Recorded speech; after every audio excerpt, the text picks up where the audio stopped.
Good morning. On behalf of Mayor Pro Tem Whitehead, the Commission, Manager Fuentes, and staff, welcome to the business meeting of the City Commission of the City of Truth and Consequences. It is now 9:02 on December 13th. Could you please shut down any instrument that you might have on your person that would just be disruptive to this business meeting? We would appreciate it. Madam Clerk, can we have a roll call, please? Honorable Steve Green. Here. Honorable Sandra Whitehead. Here. Honorable Kathy Clark. Here. Honorable Ralph Heschler. Here. Honorable Joshua Frankel. Present. Mr. Mayor, we have a quorum. Thank you. The next item on the agenda is silent meditation, and I ask you to keep in your thoughts and prayers the families of those students who lost their life in an incident up in Aztec, New Mexico, this past week, and also to keep in your prayers and thoughts our police chief, Chief Aliris, is going under some very important and tricky surgery out in California. And if he is listening, if the radio station carries that far, well wishes. 15 seconds of silent meditation. Thank you.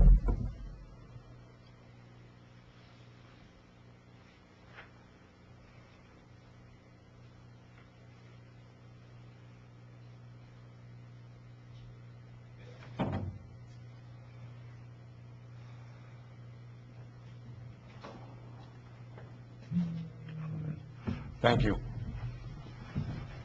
Next item is Pledge of Allegiance. Manager Fuentes, would you please lead us? Pledge allegiance to the flag of the United States of America and to the republic for which it stands, one nation, under God, indivisible, with liberty and justice for all. Thank you. I will now need, the next item is the approval of the agenda. Mayor, I'd like us to approve the agenda with the following changes. I'd recommend that we move items I1 and 2 to directly after response to the public. Okay. And then I recommend that we move item H1 directly after items 1 and 2 under response to the public. Okay. I have a motion. Need a second? Second. I have a second by Commissioner Frankel. Any further discussion? Hearing none, all those in favor, please signify by saying aye. Aye. Aye.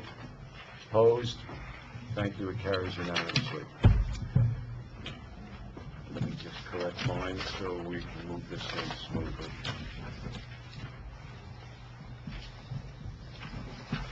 Okay, the next item is comments from the public. The 3-minute rule applies. Please come up and address your remarks at the podium where the microphone is located. And if you have any document that you want to be made as a part of the official record of this business meeting, please put it in the black box next to the microphone. Floor is yours. Carolyn.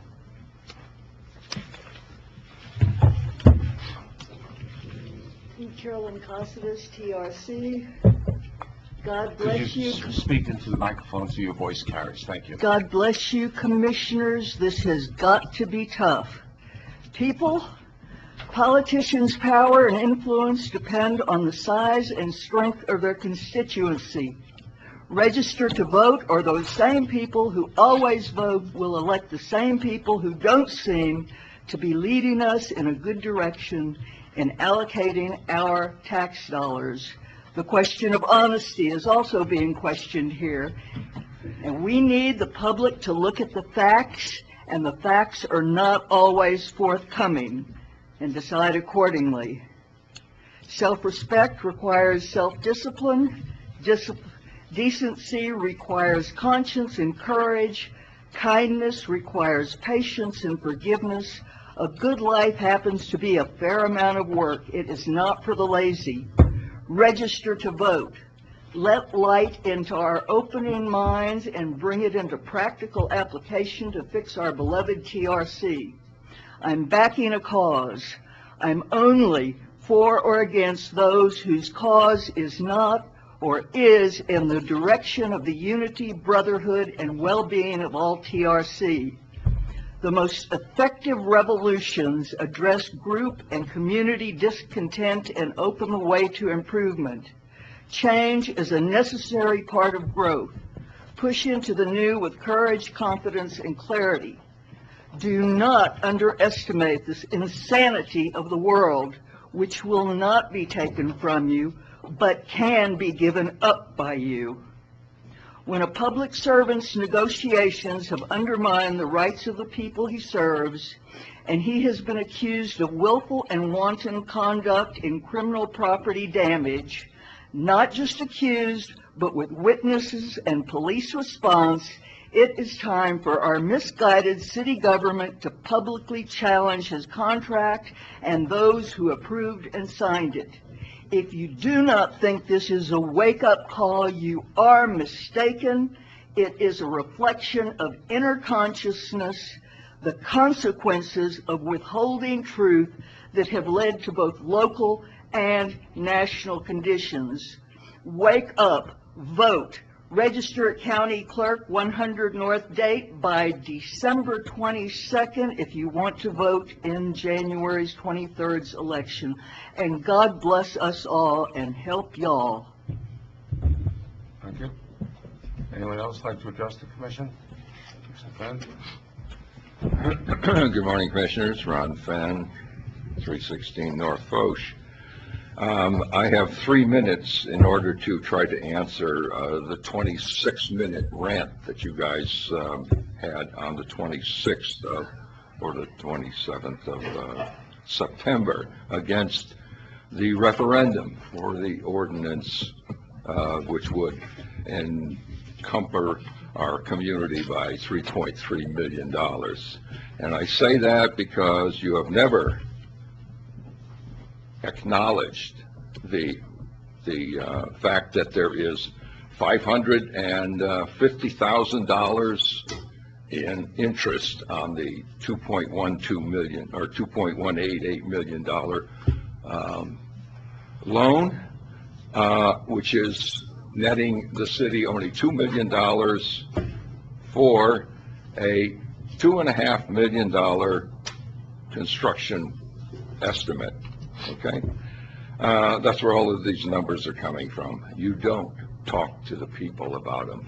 You retain information that is vital to people's understanding of what the true cost of this is.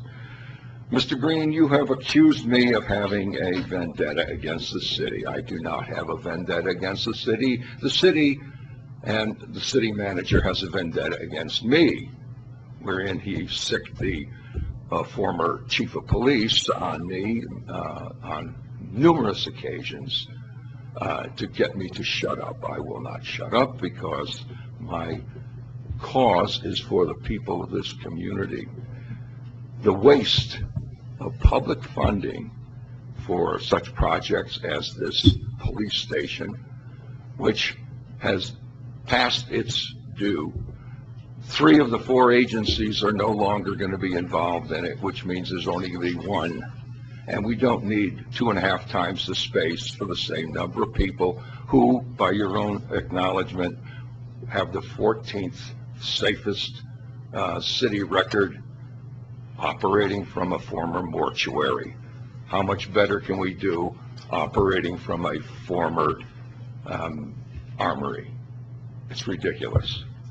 In the meantime, I am enclosing for your records the model ordinance for the repeal of Ordinance 606, which is the GRT for the police department. Not to keep the police department from having it, but to repurpose that for a landfill, which would actually benefit the police officers and their families and everybody else in this community. Thank you.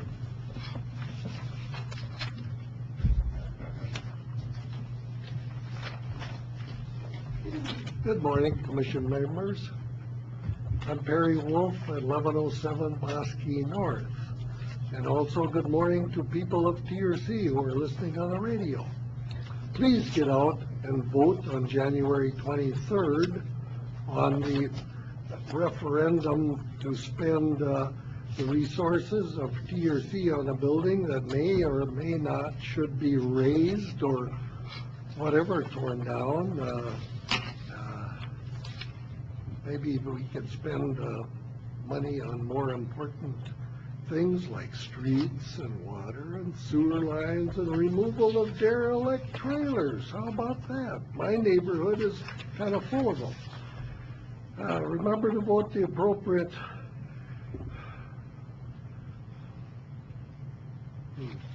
Can't even read my writing. Sales tax. Vote to appropriate. Remember when we voted to appropriate the sales tax for the spaceport? Well, when I went around collecting names for this referendum, there's a lot of people who are not very happy about the progress on the spaceport, and it has done zero for the city. So maybe we can vote out the boondoggles. Thank you.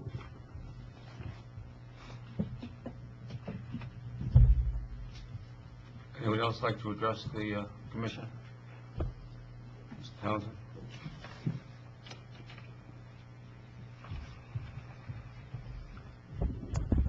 Good morning, City Commissioners and City Manager.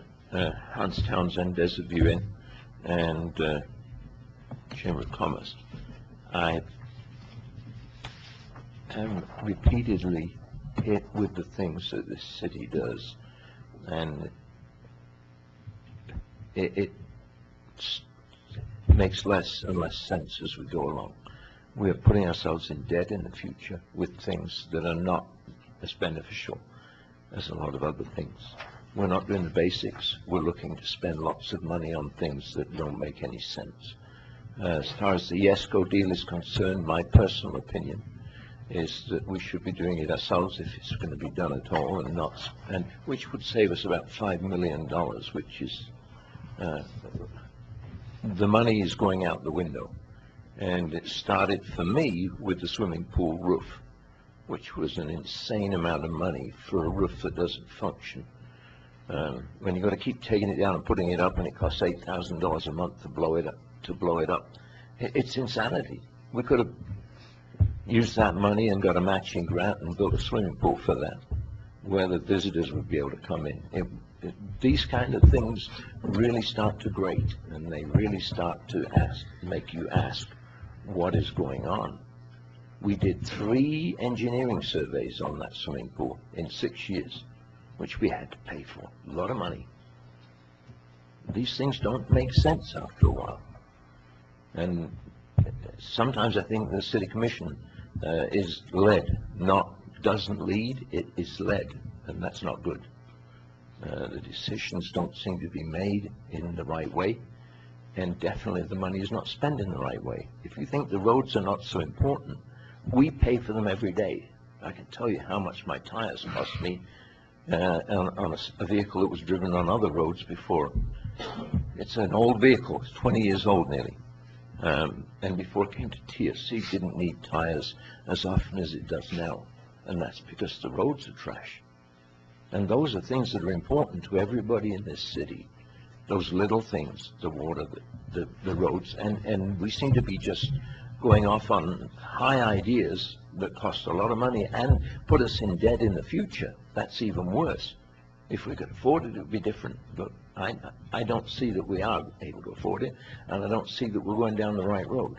And maybe it's just that you guys don't express things properly, that don't keep us informed. You don't put anything in the paper or let us know what's going on any more than you feel you have to, and that sort of thing is annoying, because we're trying to judge things on what we know, and we don't always know all the facts, but we do know that something's wrong. Thank you.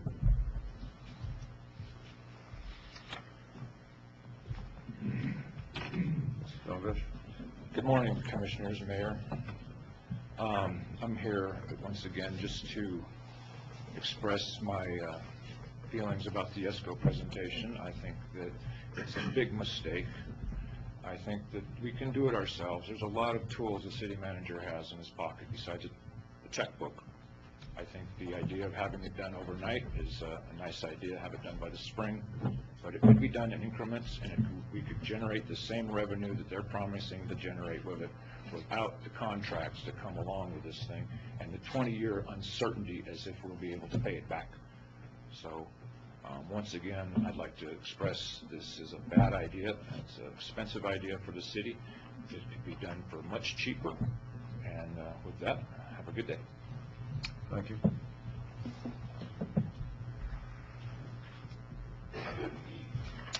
Clark. Morning, Commissioners, Mayor, Ron Pecoric, TRC. I want to relate what Jeff just said. We're members of the Public Utility Advisory Board.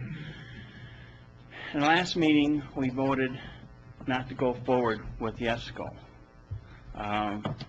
And when that happened, the ESCO people left the meeting, and our city manager followed them right out after that. And when he came back, he said that he was going to put this on the agenda anyway. Now, we don't feel that this is a good thing. I mean, I want to be in the 21st century and have electronic meters, don't get me wrong. But it just doesn't pass the smell test. So, when our city manager said he was going to put it on the agenda for today, I'm wondering, what's the purpose of the Public Utility Advisory Board? We advise that this has been going on for 3 years, and like I said, it doesn't pass the smell test, folks. So you're hearing other people saying we shouldn't do it. Probably could do it cheaper ourselves. Need to look into that. I just don't feel that these people are representing our city and our community. So, just to reiterate what Jeff said, I'm not for it either. Thank you. Thank you. Mr. Ritter?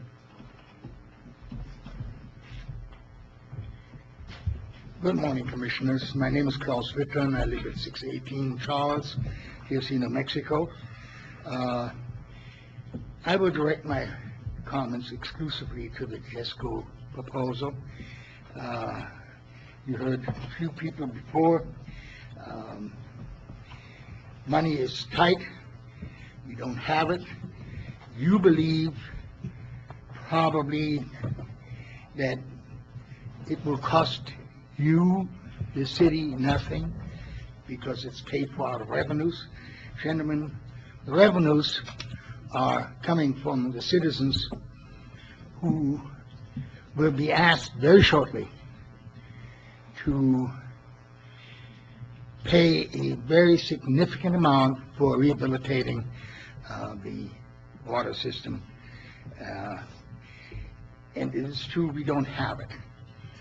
My proposal, and you've heard me before, is to alleviate that we don't have it by leasing the meters that transfers the capital expenditure to the private sector for the time of paying the revenues to support the lease. Yes, they will come from revenues of the utility, as are the ones that are coming from to pay for the ESCO proposal. So the source of the repayment is the same. However, and that's the big problem of the big opportunity, the time period for paying for it is less under a lease proposal. And that, I believe, you as the elected officials for the citizens of TRC need to consider. I will tell you that I believe there is an awful lot of opportunity to go out for an RFP and see what the market can do for us instead of a sole source contract supported by the state of New Mexico that has allowed this to happen. Commissioners, you must be aware, or you should be aware, that the principal subcontractor for this project is a company out of Colorado that is not licensed, let me tell you that is not licensed to sell these meters in New Mexico. Thank you, Mr. Thank Whitman. Anyone else like to address the commission? Going once, going twice. Thank you very much for your comments. The next item is response to public comment. Are there any responses from the commission to anything that we heard this morning? Just real quick, Mayor. Yes. Mr. Mayor, Commissioners, if I may respond real quick to Mr. Pecoric in regards to placing this item on the agenda. And just be aware that the Public Utility Advisory Board makes recommendations to the City Commission, whether for or against. And as the commission made the Utility Advisory Board made a recommendation in a prior meeting for this project, and it was brought back to the commission. The commission directed it back to the Utility Advisory Board for another review and recommendation. That recommendation is not to go forward. That doesn't mean that it doesn't come to the commission. As Chairman Zaghetti pointed out at the meeting, the Public Utility Advisory is only a recommending body. It cannot kill a project and avoid bringing it before the commission. So that is the process, Mr. Pecoric and Mayor. Unless the policy is changed, a recommendation, whether it's for or against, still comes before the commission. Thank you. Thank you. Any other concerns? I have a response to public comment. Two things. Just to follow up, I totally agree with Manager Fuentes' position of the role of an advisory board. And I'm not speaking for the commission now, I'm speaking for myself. I think it's inappropriate for advisory board members who have a vote in their committee meetings. We read those minutes to come here and use the 3-minute public comment to reinforce once again their position. It is your right as a citizen, and I appreciate your volunteerism on the board. I personally think it's inappropriate. It's just my sentiments. The other thing, and I apologize, I was not here in November, and I apologize it's taken me so long to get back to one of Mr. Fenn's points, and I'd like to respond to that now. Goes as following. Recently, Mr. Fenn has berated Chief Valerius during public comment for living in public housing at a rent of $150 per month. He got his information from the same person at the Housing Authority that I did. I personally believe, because of his personal animosity towards Chief Valerius, what was not said is the following: that there exists a Truth or Consequences Housing Authority plan to house law enforcement officers. This plan was submitted to the U.S. Department of Housing and Urban Development for the reason: the goal of such policy is that the visible presence of law enforcement officers in public housing will serve as a deterrent to criminal activity and prevention of illegal drugs and drug-related crimes in and around public housing. Having a law enforcement officer present in our sites will reduce the potential for crime, vandalism, and loitering, increasing security for our residents, as well as creating an atmosphere of feeling more secure by current and future residents. Having a law enforcement officer reside in one of our units will, in addition, provide a service to the community at large and to our residents by attracting law-abiding households to the housing sites due to improved feeling of safety. The Truth or Consequences Housing Authority will charge a flat rate of $150 per month for a 2-room unit. The Housing Authority does not believe that there will be a loss of rental income by renting to a law enforcement officer at the flat rate. Rather, it is felt that the benefit of housing an officer will offset any loss in rent. the response to the executive director of the Housing Authority from the Director of U.S. Department of Housing and Urban Development. Permission to house police officers, and this is re-upped, I think, every 4 years or every 2 years, if I'm not mistaken. This is in response to your request for approval to keep 2 units from the current rent roll that will permit 2 police officers not otherwise eligible to reside in public housing. This letter authorizes approval based on your plan. You may continue to house a total of 2 police officers. Next is a memorandum of understanding signed by the Housing Authority and the police officers. I'm not going to read you the entire list, but it is a memorandum, or what we call an MOU, between the Housing Authority and the full-time employed professional law enforcement officer of the Truth or Consequences Police and or the New Mexico State Police Officer and or the Sheriff's County Sheriff's Officer. Presently, there is 1 apartment being occupied by a sheriff's officer, and I understand that there will be a letter posted to the different police departments and law enforcement agencies letting them know that there is now 1 apartment available, and they would like that filled.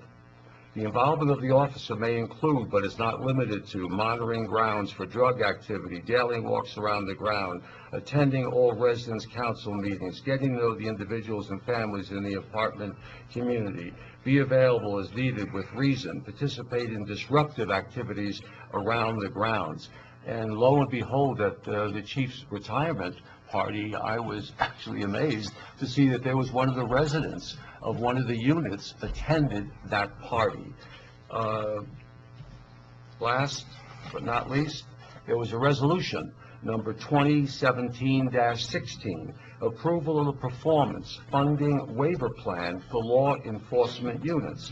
The Board of Commissioners of the Truth or Consequences Housing Authority met in special session on August 24th, 2017 at 5:30 and approved the waiver for law enforcement units.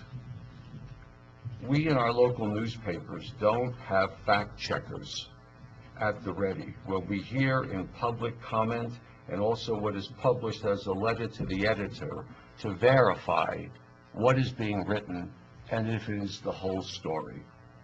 I just wanted to complete Mr. Fenn's self-serving abbreviated story.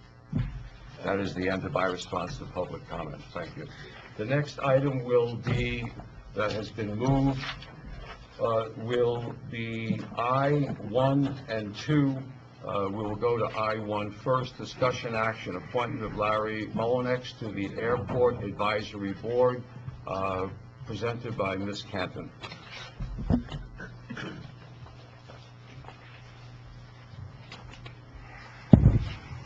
Thank you, Mr. Mayor, Commissioners, City Manager.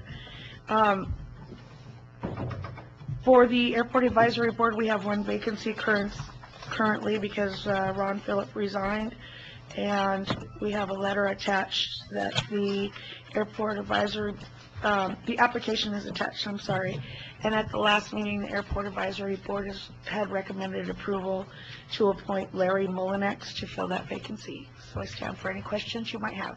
Are there any questions about this application, which is always appreciated of people willing to volunteer to serve?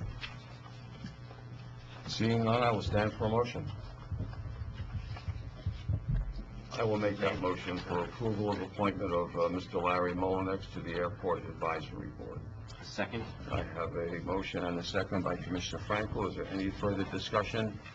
Hearing none, all those in favor, please signify by saying aye. Aye. Opposed? Carries unanimously.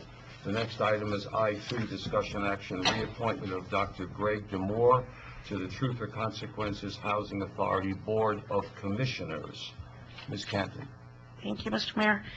As you can see from the commission action form, the Housing Authority Board unanimously approved to reappoint Greg Demore to serve another term. Bless. You can see the attached letter from Daniel Manna, and also Mr. Stephen Rice is here in attendance if you have any additional questions. With that, I stand for any questions. Thank you. Are there any questions of this reappointment? Hearing none, I will stand for a motion then, please. Mayor, I'll make the motion for the reappointment of Dr. Greg D. M. Moore to the TRC Housing Authority Board of Commissioners. Thank you. I have a motion by Commissioner Frankel. I need a second. Second. I have a second by Commissioner Heschler. Is there any further discussion? Seeing none, all those in favor, please signify by saying aye. Aye. Aye. Sorry, a little late. And a late aye, but it makes it unanimous. That's okay. Carries unanimously. Thank you very much. And the next item, as we have moved the agenda, is now going to be item number H1, a discussion action, automated meter reading project for electric and water system, year-out energy services company. Manager Fuentes will start us off on this one. Yes, thank you, Mr. Mayor. And Commissioners, as already mentioned, I think the Commissioners back in October 25th forwarded the project back to the POB for further review. On the question of whether there was a need for a water rate increase, the information that's in your packet does not have any increases on the water rates. There is already an automatic 5% increase that was already established by the City Commission 2 years ago in our USDA project, so that's what's included in there. In the audience, we do have Scott and Alex from YESCO. We also have the folks from George K. Baum, who are the ones who, on our behalf, looked at the financial feasibility of moving forward with this project, and they're back in the audience as well. So I'd like to kind of just hand over the mic to Scott and Alex to go over some of the questions, concerns that were brought to our attention, and also give Raheel and Clint from George K. Baum the opportunity to address some of the financial questions you may have about the feasibility of this project. Scott, Alex.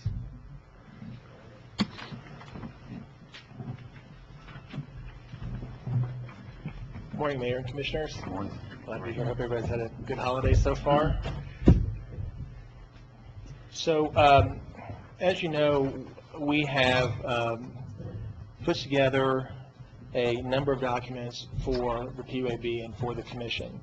And a lot of the parameters around this project, and it's confusing because it's a complicated project in doing this. A little bit of history in the origins of this project did come from looking at how to use the revenue loss of the water meters as a source to pay them back. And so to reiterate that this project under the state statute, it has to pay back with the savings and revenue recaptures from the new accurate equipment. So the process moving forward, the city asked us to look into, is there a possible way that we could integrate the electric meters into the project as well? The problem under the current statute is that the electric meter side of it is quite, which took 6 months to investigate this.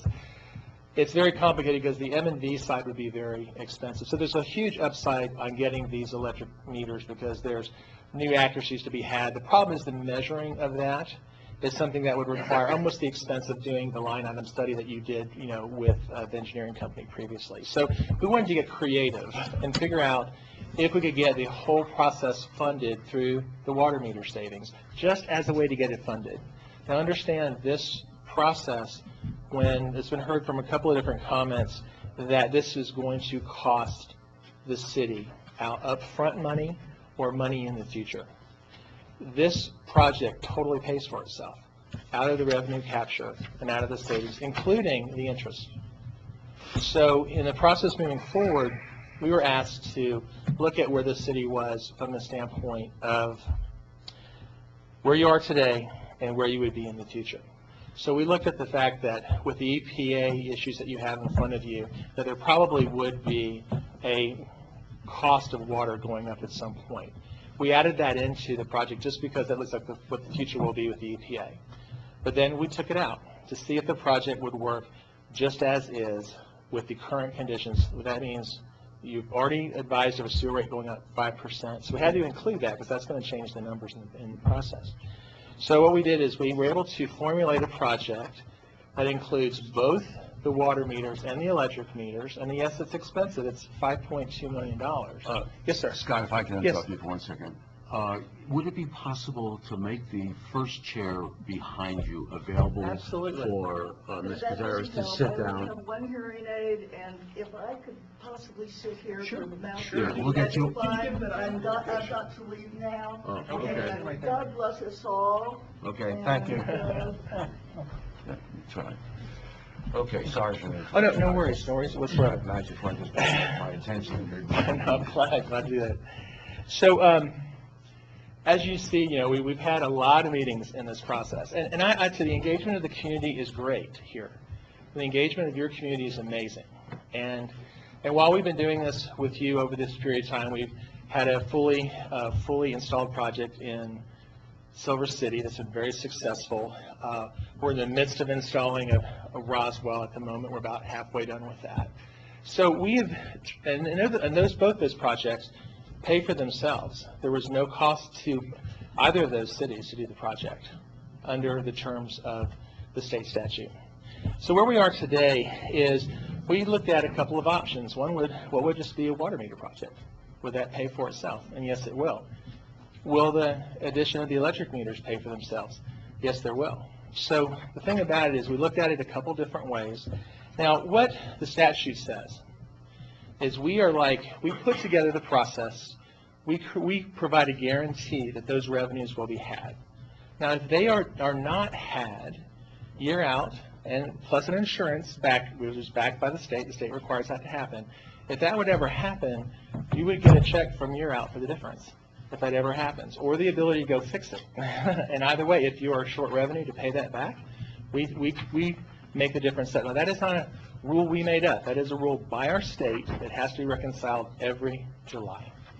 So this process is complicated, and it does require that all of us work together very, very openly, because what this is doing is providing infrastructure to you without any need for a bond, a need for a project that's going to pay from your GRT.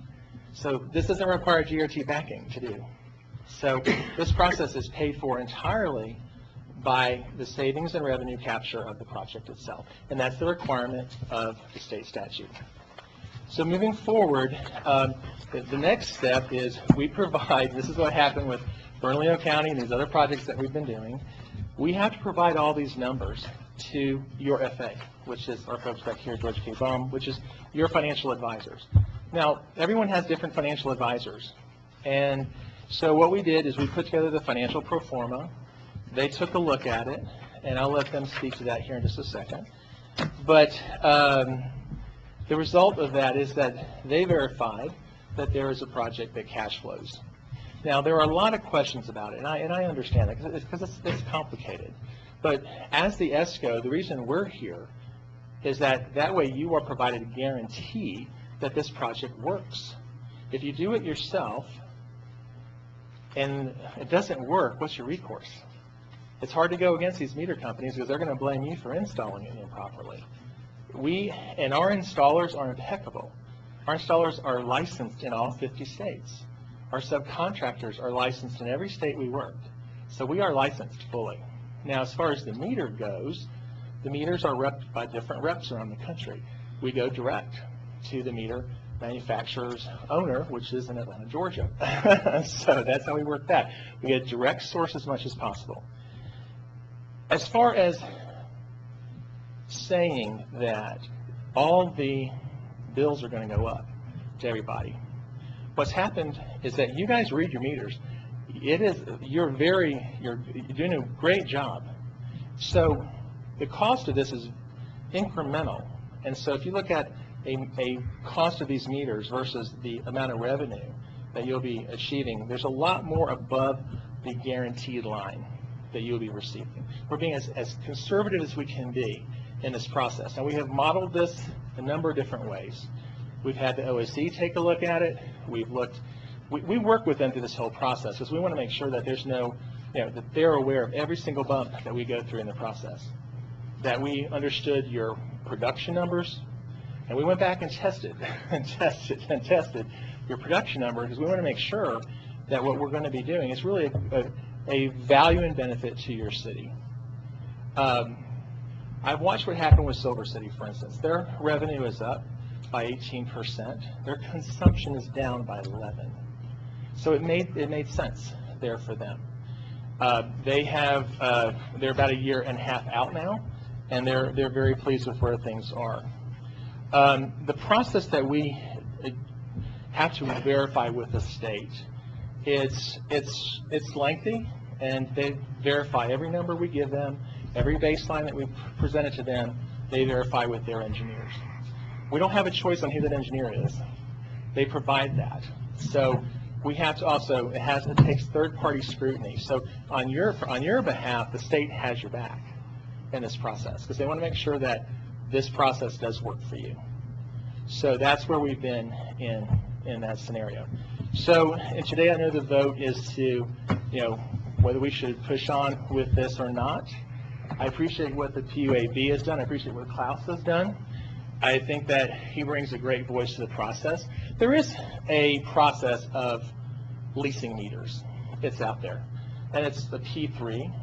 And the issue I have with that is I'm a firm believer that all assets need to stay here. If you lease the meter, someone else owns it. So this is a way of actually keeping the assets in your control. It's not third-party owned. You own the whole process. You own the whole system. And it's your asset. It's the asset of the city. So in reality, you're getting an asset that's valued at $5 or so million, but that asset's counting your revenue. Understand, you have a $7 million electric billable. You have a very high sewer and water billable. Those are revenues for your city. And so what this enables you to do is to count them properly. On the water side, you're able to understand what your non-revenue water losses are and how to provide water more accurately. And all people are going to be doing is paying for what they're using. If they don't want to use it, they'll see what they're using. If they want to trim back, they'll see it immediately in almost real time. On the electric side, you'll know exactly when an outage happens. You'll know exactly how to energize those lines so Bo can save money in purchasing electricity from the wholesaler. So there's all kinds of scenarios that can happen with this. But how did we get to where we are today? You guys took on a huge responsibility to provide electricity to your constituents. I don't know any town your size that does that. That's huge what you do, and it's amazing. I mean, Santa Fe is trying to do it, and they can't accomplish it. You have done that. And but the electric side of it is a huge piece of, it's what helps run this town.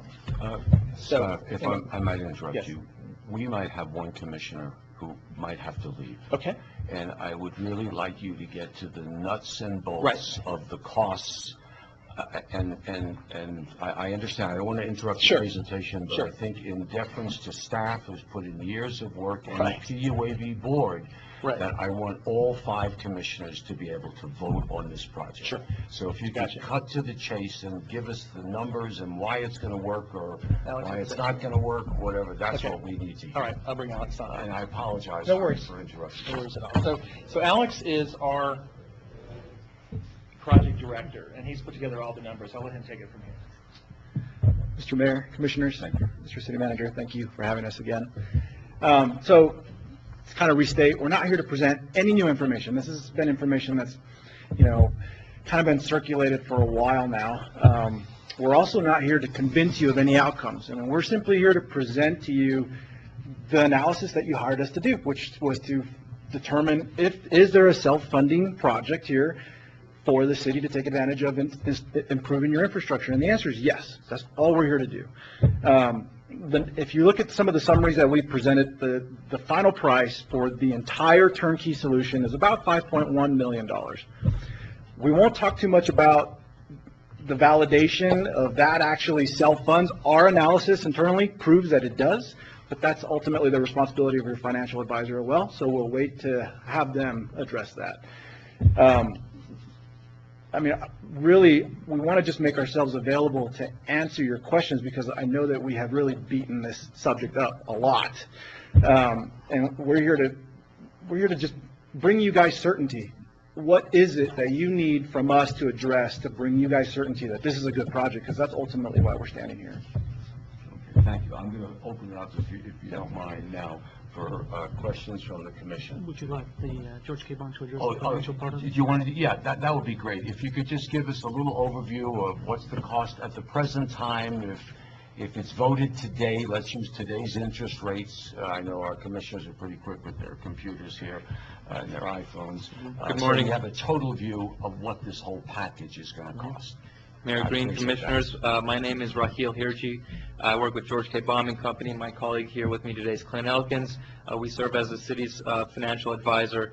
And just to clear this up, at the very beginning, we serve as your fiduciary. So whatever recommendations we make to the city must be in your best interest. They cannot be in your out's interest nor our interest either.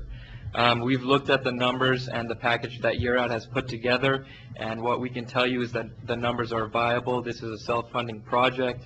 We've worked on this with 5 other entities, with Silver City, with Roswell, City of Las Cruces, which we're currently working with, Clovis Community College, and also San Juan College. The interest rate that's been assumed for this $5.1 million project in the pro forma is a 3.4%.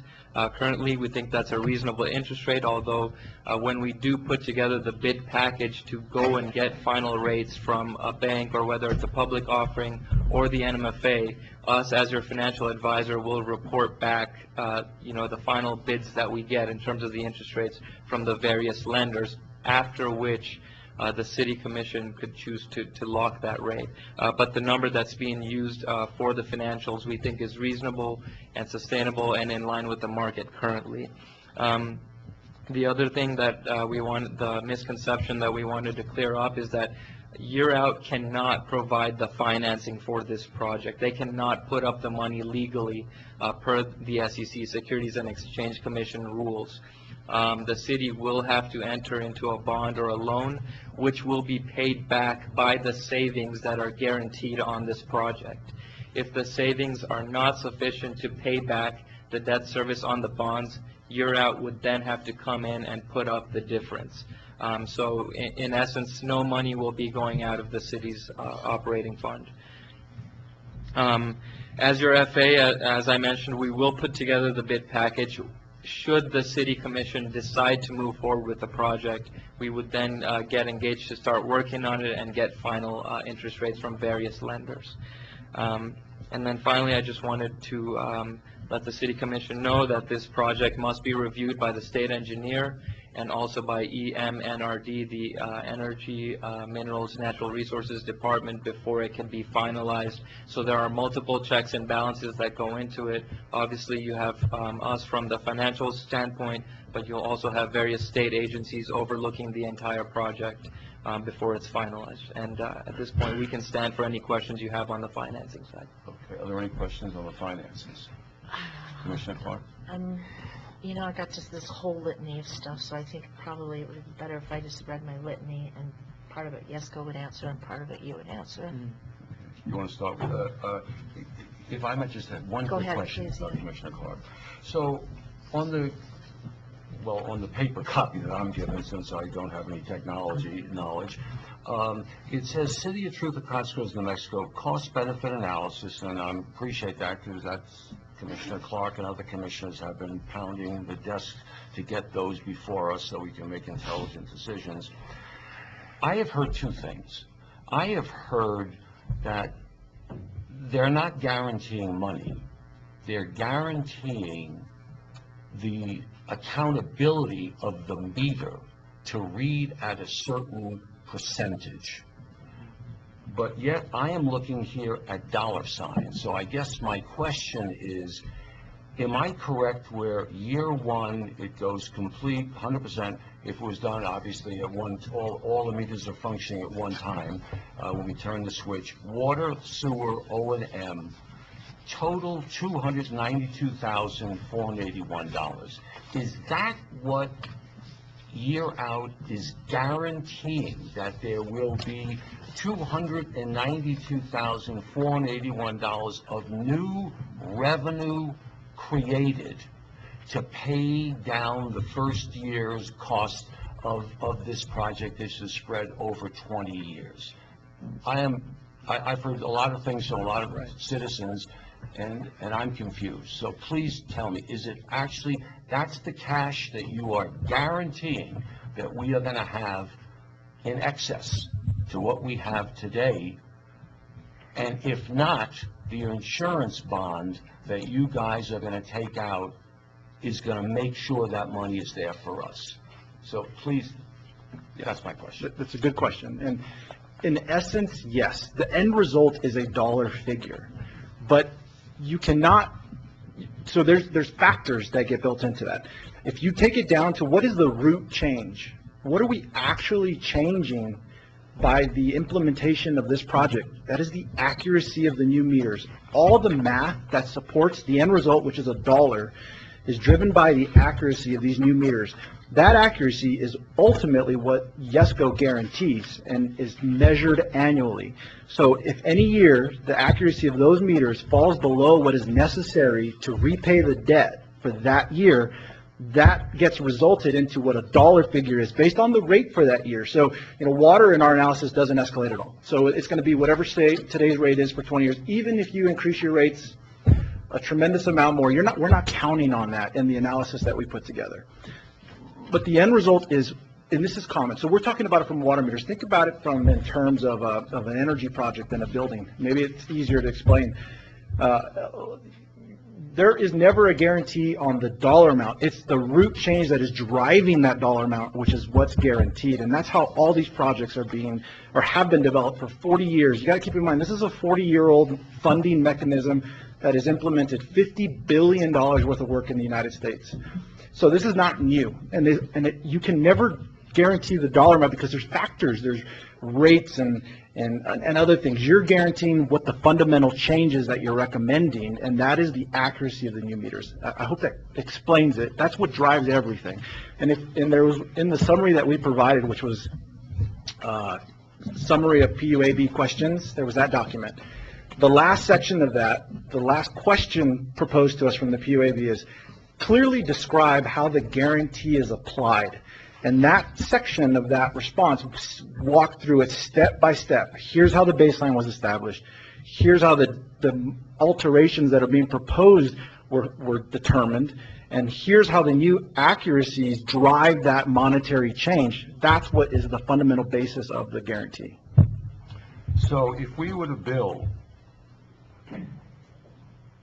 $200,000, let's say if we were to bill $2 million for water, I'm just pulling numbers out of the sky. Okay, that's what we're billing right now. Am I correct in saying that what you're saying is that regardless of all the accuracy of the meter, whatever, at the end of the day, you are guaranteeing to us that we are going to receive $2,292,481 of revenue.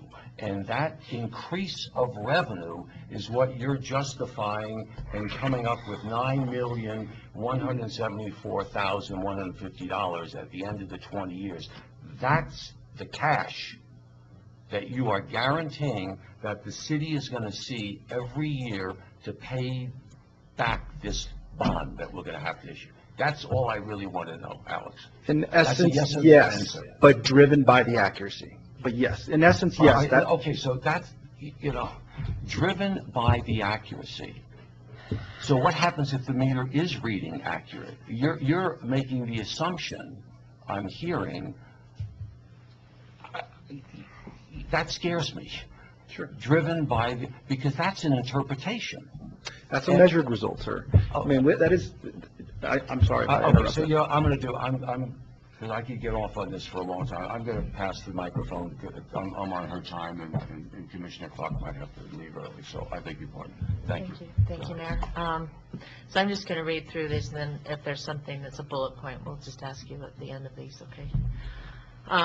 First comment I'd like to make is that I know that our city staff has spent a tremendous amount of time and energy trying to pull this thing together.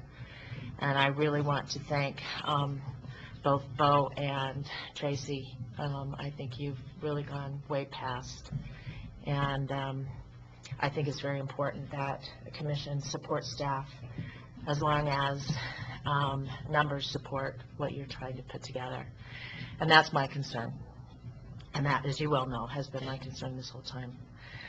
So one of my first comments is when we're talking about projected savings, these are your words, not mine, we're looking at $9,121,909 over 20 years. Finance costs are $7,435,000, and the additional costs on a yearly basis for us are $1.6 million. So if you put those on the same line together, you've got $9,121,000 that we're going to save theoretically, and $9,035,000 that it's going to cost us. We're basically breaking even in 20 years. There's no benefit other than we're going to have new meters theoretically. The next step I go to is we look at the 3/4 inch meters, and we've got 3,394 of those out of 3,506. That's almost 97% of all of our meters are 3/4 inch. 3/4 inch, by your own figures, on a medium flow and a high flow are running 95 and 94% efficiency right now. You're guaranteeing 97 to begin with, and in 20 years those meters will have a 92-something percentage guarantee. Our meters are 20 years old right now, and they're running 95%. So, you following my thought? Let's take a look at the 88.8% that you pulled out, and that's putting in the 1 and the 2 and the 3 inch meters, and it looks like we've got an 88.8% accuracy right now. So if you look at that and you're going to guarantee 97, we're somewhere around 8% is going to be the change, correct? So let's say I look at it from, let's say it's to 10%. Let's say we've got a 10% change that we'll have with accuracy. So if I put those figures together based on your figures of an average usage of water and sewer for the last 3 years, I get $55,564 for the water and $76,337 for sewer at the current rates. That's $131,000 that we will have extra revenue if we have a 10% change in the efficiency of our meters. Then to that, I add $92,000, which is $46,000 from both of the departments.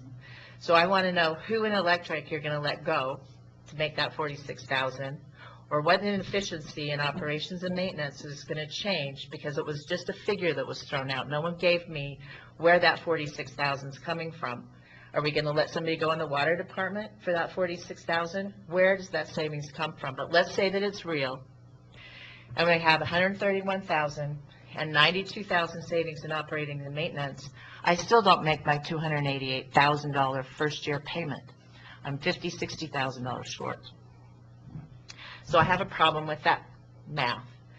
The other math I have a problem with is, by your figures, it shows that we have a 26.6% loss from the water coming from our wells to the water that's being metered. If we have, back to your figures, an 8% loss based on the metering, I still have a huge loss somewhere else that's not attributed to the meters at all. I'm looking at about 18% of my water that's getting lost before it even gets to a meter to be read. Why am I not really focusing on finding $5 million for my delivery water lines? I've got a 95% efficiency on my 3/4 inch meters. That's a big question for me and a problem. I also have a problem with the fact that I didn't build into my figures what you built into yours, which is a 5% loss or a reduction in water. Just bear in mind, if we do raise our rates, the 5% and the 3%, at the end of 20 years, our sewer rate will be from $3.44 to $8.69 for every 1,000 gallons of water. I can guarantee you a lot of people will be putting a lot more refuse in that toilet and flushing a lot less when 20 years comes to $8.69. And I don't know how much of that is 5% or 10% or 15%, because it's the sewer rate that's really going to make this money to make these payments. Another thing that bothers me is that this 5% that's built in, my understanding, when we did our water increases, we had a public comment period, we had to publish the ordinance, we had to approve that prior to ever going for a loan and prior to ever committing to what we were going to spend that money on. This is still reverse. And in your own writing and in your own words, you have stated that the city has this in place somehow, and it's never come to me as a commissioner to vote to raise the rates in the water department. So with this being said, as far as I can punch these numbers, I've tried them several different ways. I cannot make this pay for a 5.1 loan at 3.4% based on some of these figures that were given to me by our finance department. I'm off by anywhere from $60,000 to $80,000 to $100,000 a year. And I don't know where you're getting those figures, because I can't get them. And I would love to have you prove me wrong, but it's like every time I look at these numbers, it's like $292,000, I can't even begin to come up with that unless I attribute 26.6% loss to all of the meters, and it's not there based on your figures that I'm trying to decipher. Thank you, Mayor. Thank you. Yeah. Commissioner Clark, I was correct when you were going through your numbers that you had the cost of the project around $5.144 million, and then there's that M&V and AMI, and you mentioned that maybe I just missed The operating and maintenance. Yeah, that's like 1.6 million square. No. That's 1.6 million is this.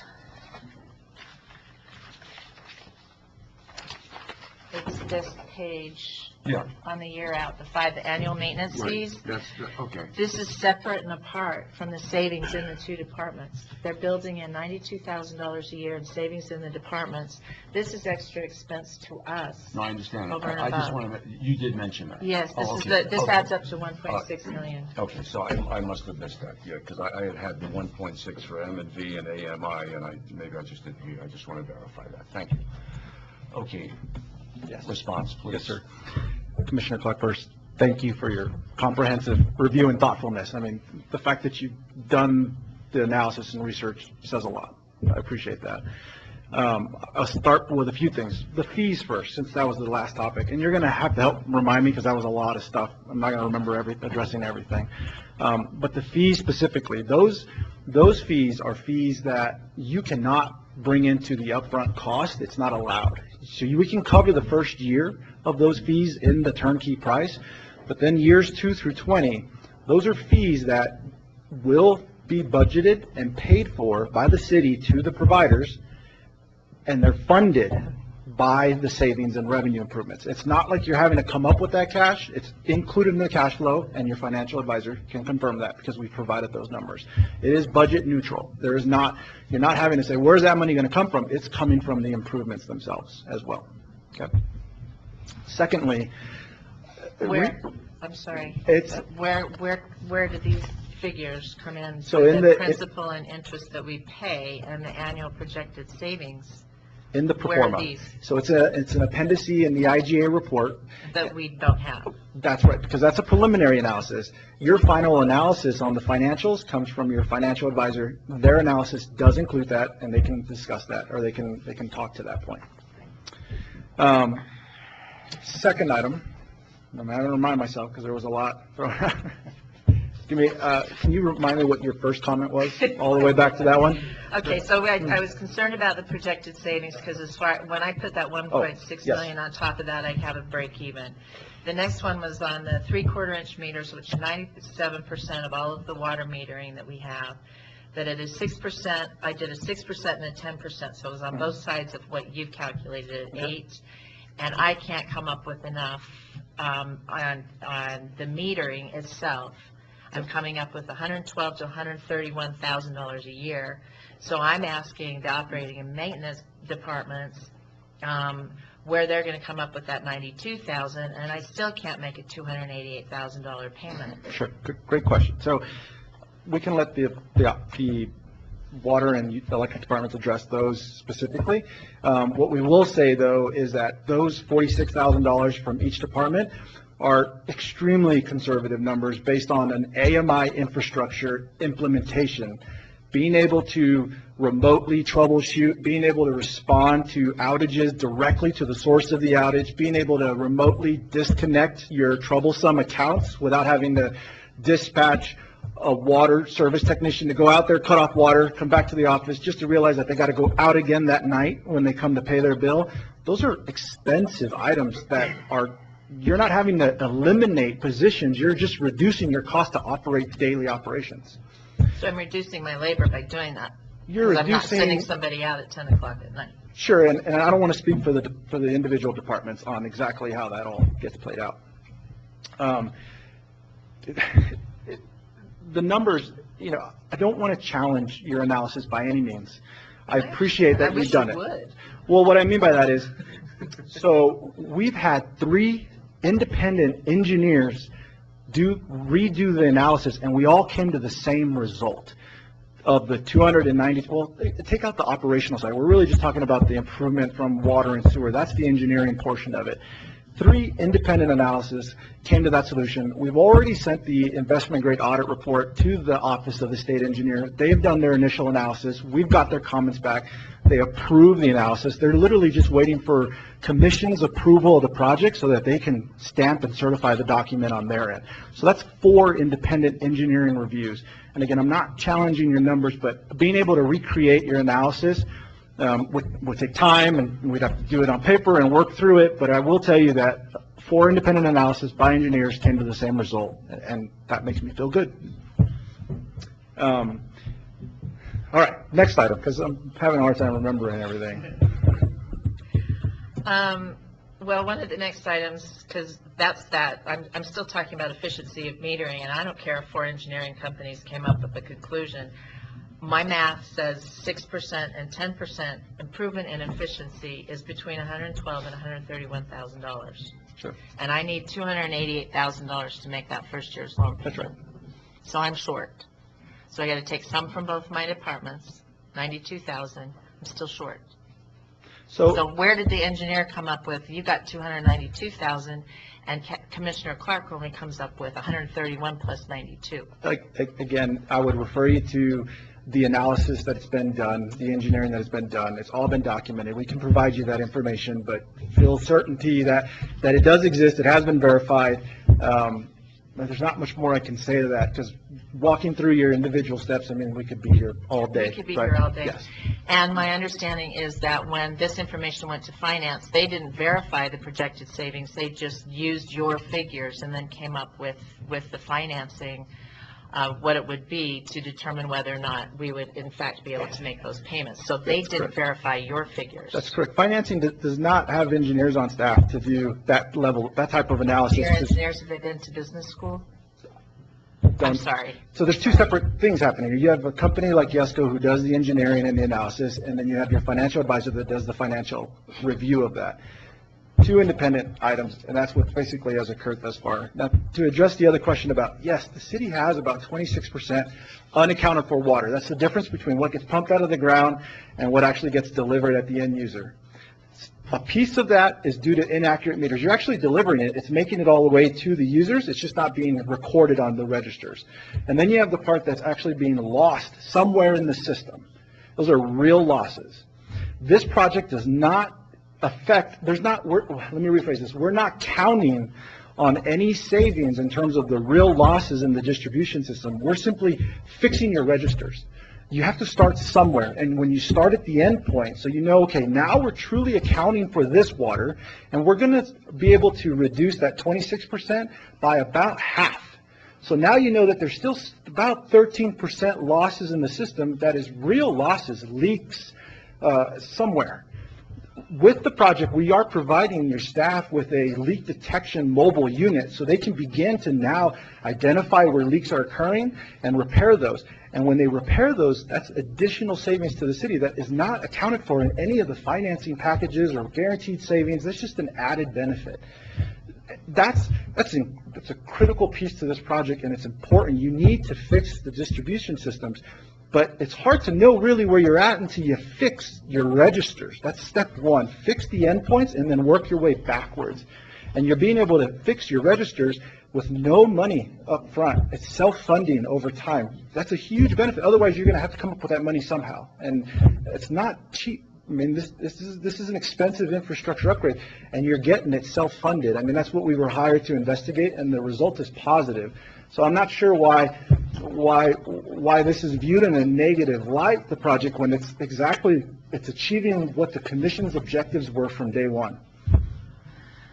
And I appreciate your commentary on that, and your own figures say 88.8% was the meter testing read, and you're going to guarantee 97%. That's 8% improvement.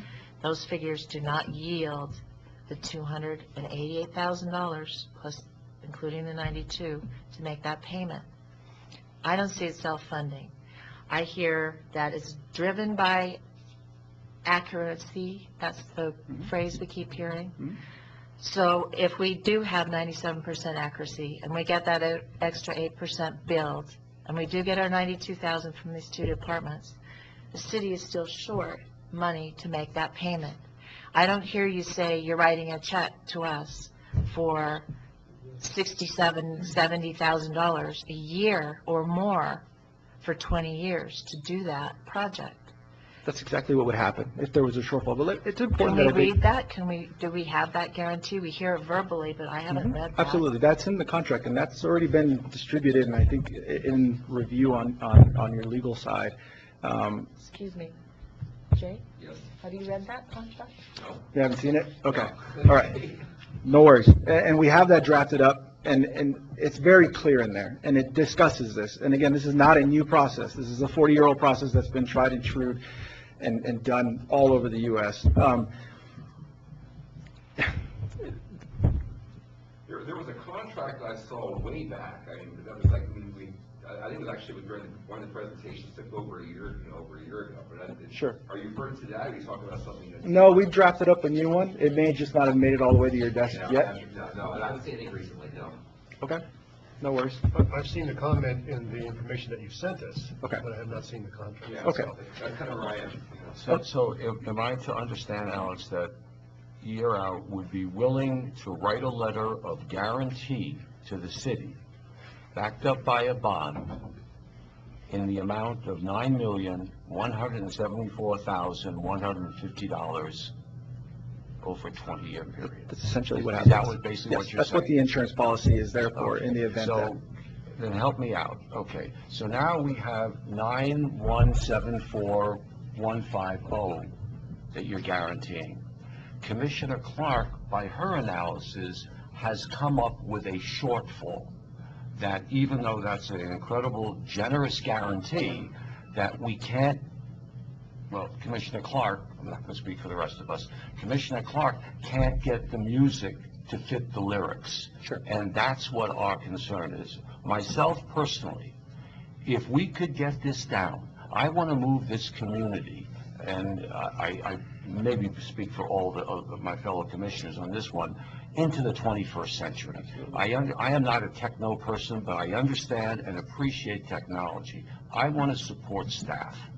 They have put in years of effort on this. I want to make their job easier, more efficient, more consumer-friendly to the public, to our customers, to our citizens who employ us and create these jobs. That's what I want to have happen. For me personally, if it was that number that Commissioner Clark is talking about, that was down around $10,000 or $20,000 a year, I would say this is a damn good investment to accomplish what we want to accomplish, and I would task the manager to find us that extra $10,000 or $20,000 to move us forward. And if it was that small an amount to make us be progressive where every other community is, I would support this. But I'm having a hard time having the gap that Commissioner Clark has identified as where does that money come from? We cannot, I mean, as you know, we utilize the profits off the electric division to support the general fund. Well, they have to support their own division and department as well and have money to upgrade. So I am frankly sick and tired of going to the quote-unquote cash cow to run the city. It's not fair, it's not reasonable. Every one of these departments should be able to stand on its own. And this doesn't stand on its own. We're going to be asking once again the electric department to subsidize the water department. That's what good government should not be about. And that's my concern. I don't want to go on a rant, but... If I can make a comment, one of the issues that we have is just the opposite is actually happening on this project. The water department is actually funding the electric department to get all new meters in this process. And because of the way the statute reads, we're not taking any upside from the electric uptick in revenue on this project. So it is reliant on the water side as a funding mechanism so you can get the electric meters and water meters to read on the same system. So that is why it is appeared where it is. To answer your question about the guarantee, performance contracting is just that. It is guaranteeing performance. Performance becomes a value, which is $1. Okay, so if there were any shortfall in July when we have to reconcile with the state, the ESCO would pay that shortfall. So if there's $290,000 that's required to pay that back, and it's not in there, and because now see what happens, understand the state, because of our situation, it's a really good thing for you, let me say this, there was a Supreme Court decision, New Mexico Supreme Court decision called Galvedon versus Montano, not related to him, that says you guys cannot go into debt for more than a year over any project that you would develop in this fashion. So what happens is that your savings goes into a special utility account for an entire year before you have to pay it back. So let's say, for instance, we're a year out, and that savings is at $270,000 versus $290,000. Then we would say, hey, your revenue's not coming in. We'd start, and believe me, we're watching this the entire time. We've adjusted Silver City, making sure where there were problems with meters, and especially commercial meters, we were watching them very closely, so they were getting their revenues. So in reality, what happens here is a year out, you have that savings in the bank. It's a special utility account you must create under state statute. Now, year two. So year two, you're filling up that next bucket of savings. That happens. And so in that, you should be way cash flow positive at that point because all of your meters are going to be reading, everything's going to be tweaked. But then you have the money in the bank to pay that no matter what. That's what the state requires us to do so that it meets the statute from the Supreme Court decision. So, but that's a good thing for here. It doesn't exist in every state. It's something similar exists in like 14 other states, but it's very specific to how we do our work here. And why they did that is so that small towns like this would not get themselves into trouble on a decision that would put them into debt. So this project must work on a yearly basis. So that's the fail-safe the state has put in place, which I think is great because I've recommended to my customers in other states that don't have this, that they do that. They put together a special utility account because the funders know how this works.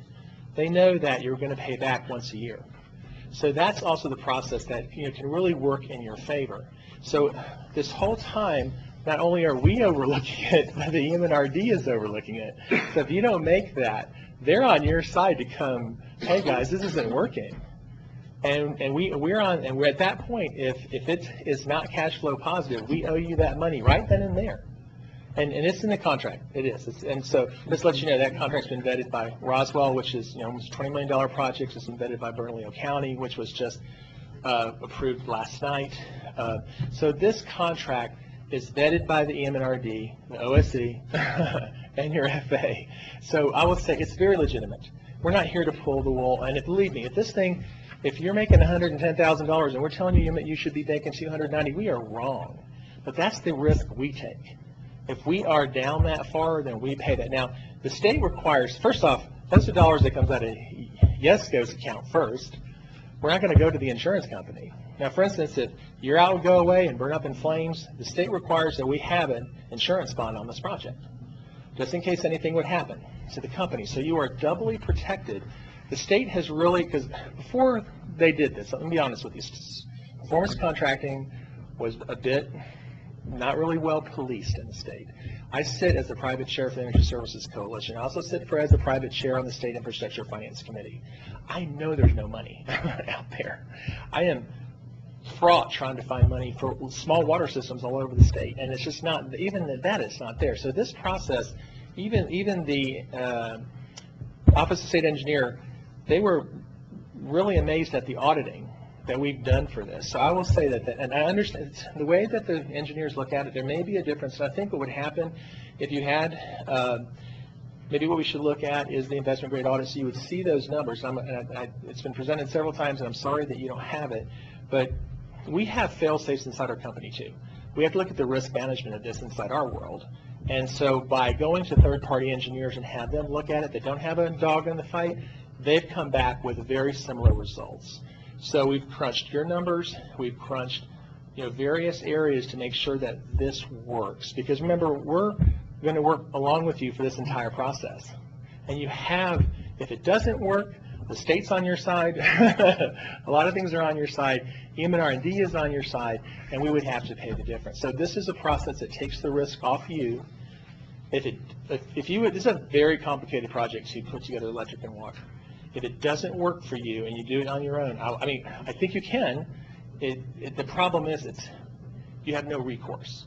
And I've watched other cities do this that have self-funded, and they're not reading and things are happening. They don't have a lot of recourse. So to answer your question on the guarantee, I think that's there. And Kathy, I think that on a cost-benefit analysis, what we've done is we've provided the cost of what this process would be.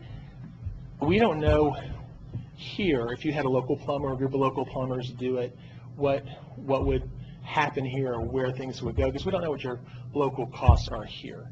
Well, so this process, we've looked at, what we were asked to do is look at a self-funded process, that this project would self-fund itself within the term.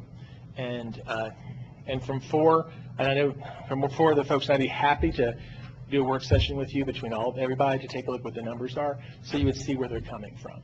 I appreciate that. Absolutely. Mayor, I think Commissioner Clark. he didn't answer my question on the 92,000. I think Manager Fuentes wanted to say something.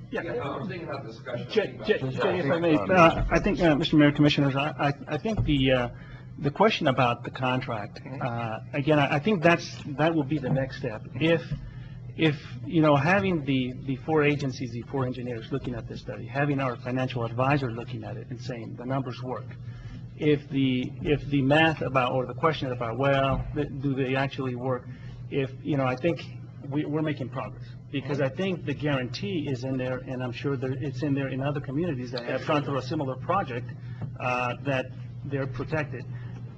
And if that is one of the questions that needs to be clarified, if the commissions say we want to move forward to the next step, because I believe what I heard from you all is there's still other layers of process that we have to go through. The contract is going to be another layer that we will have to go through, that legal will have to get involved, look at all the numbers, make sure that if there is a shortfall, the city is protected. But I think, what's being presented is what the financial advisors looked at, what questions were presented to YESCO and their answers. If the numbers are work, then do we want to go forward to the next step of looking at a contract? It doesn't make any sense to have spent legal resources and time and even commission time to be looking at a contract that there's no support to go to that next level. And I think, Commissioners, that has always been presented, that there is a guarantee. If there is a shortfall, that is your numbers. And if we only come up with $200,000, you're going to have to end up writing the check. And somehow that we are protected. And I would defer to our financial advisors if that is something that you all see in other communities that you work with in their contracts. Yeah, certainly, Mayor, Commissioners, that is definitely something that's going to have to be put in place, obviously, after this potential action tonight, and before we secure financing as well. The financing will be contingent upon getting that contract signed, and the savings being guaranteed in the sense that if there are not enough savings to come in to pay the annual debt service, that YESCO would have to step in and make up the difference. The lender is going to want that guarantee as well. If I may, I just heard something different now. I originally heard that YESCO, through the bond, whoever's going to back this thing up, is going to guarantee us so many dollars of savings. I now just heard that YESCO is going to guarantee us any shortfall in making the payments. And to Commissioner Clark's point, that's what Commissioner Clark's concern is. So what is it? Are you guaranteeing a fixed dollar amount, or are you guaranteeing the cost of the payment every year of the project? That's a maker or a breaker. The reason why I said that service payment is because we will tailor the annual payments to match the savings from years 1 to 20. And so if there's a shortfall in the debt service payment, simultaneously there would be a shortfall in the savings, which would have to be made up to make the payment. And there must be a cash flow of at least $1 every single year to make the project viable and approved at the various levels. Yeah, two more problems. Your water revenue shows on the 3/4 inch a 14.6% loss on the meters. Those are the figures that are used here, not 8% or 10%, so 14.6. So you're taking out of the 26.6, we're losing 14.6 was attributed to those figures. My other concern, and I still haven't heard the answer, I've heard a separate account being put aside for the extra revenues that we will get out of the department, sewer and water.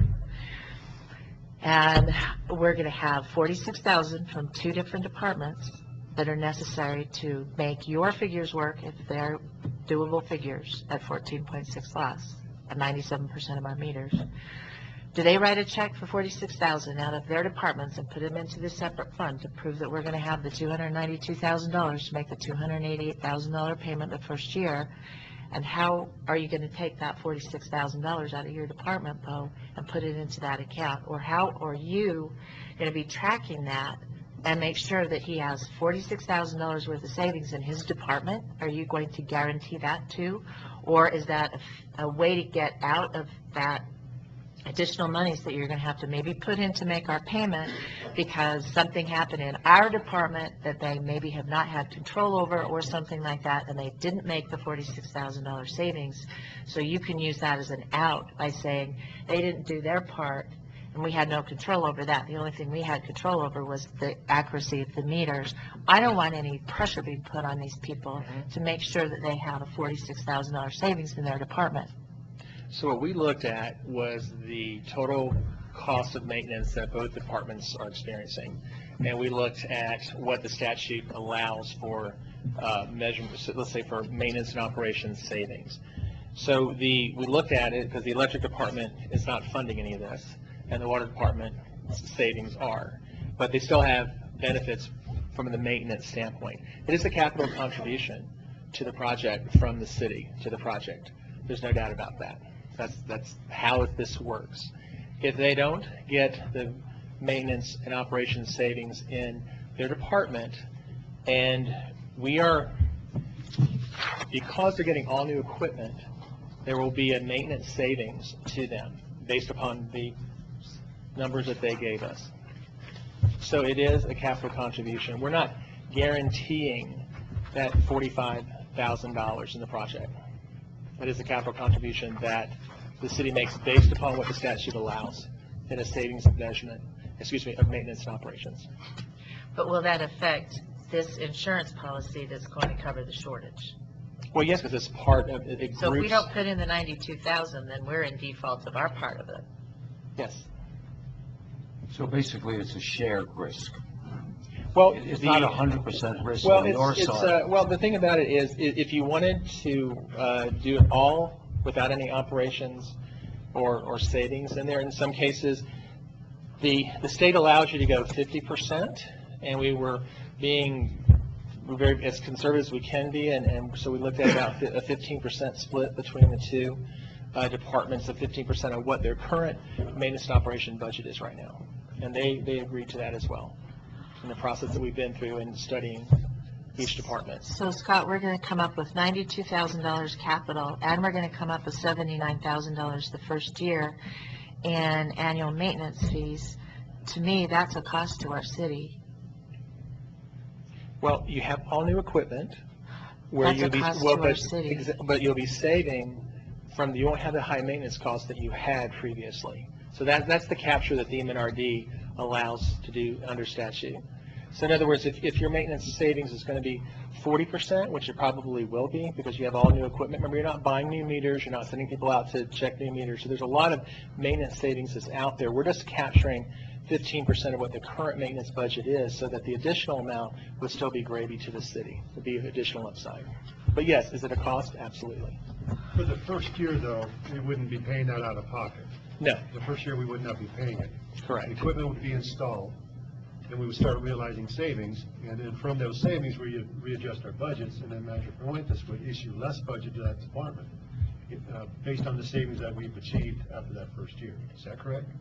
Well, what you would do is you have a maintenance baseline right now, and then you would be able to, as a city, decide what you do, because your maintenance is going to drop for both departments.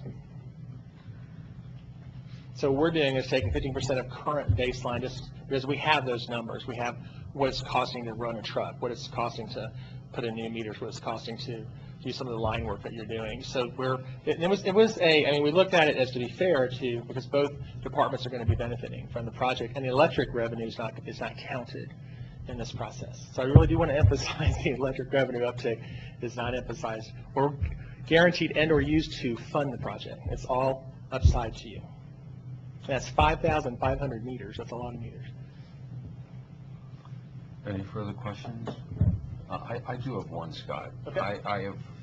I'm taking, let's just talk about these three-quarter water meters, three-quarter inch, I guess.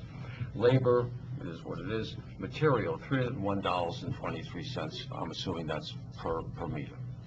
I have heard that there is another company that's coming out with a meter that has that AMI capacity.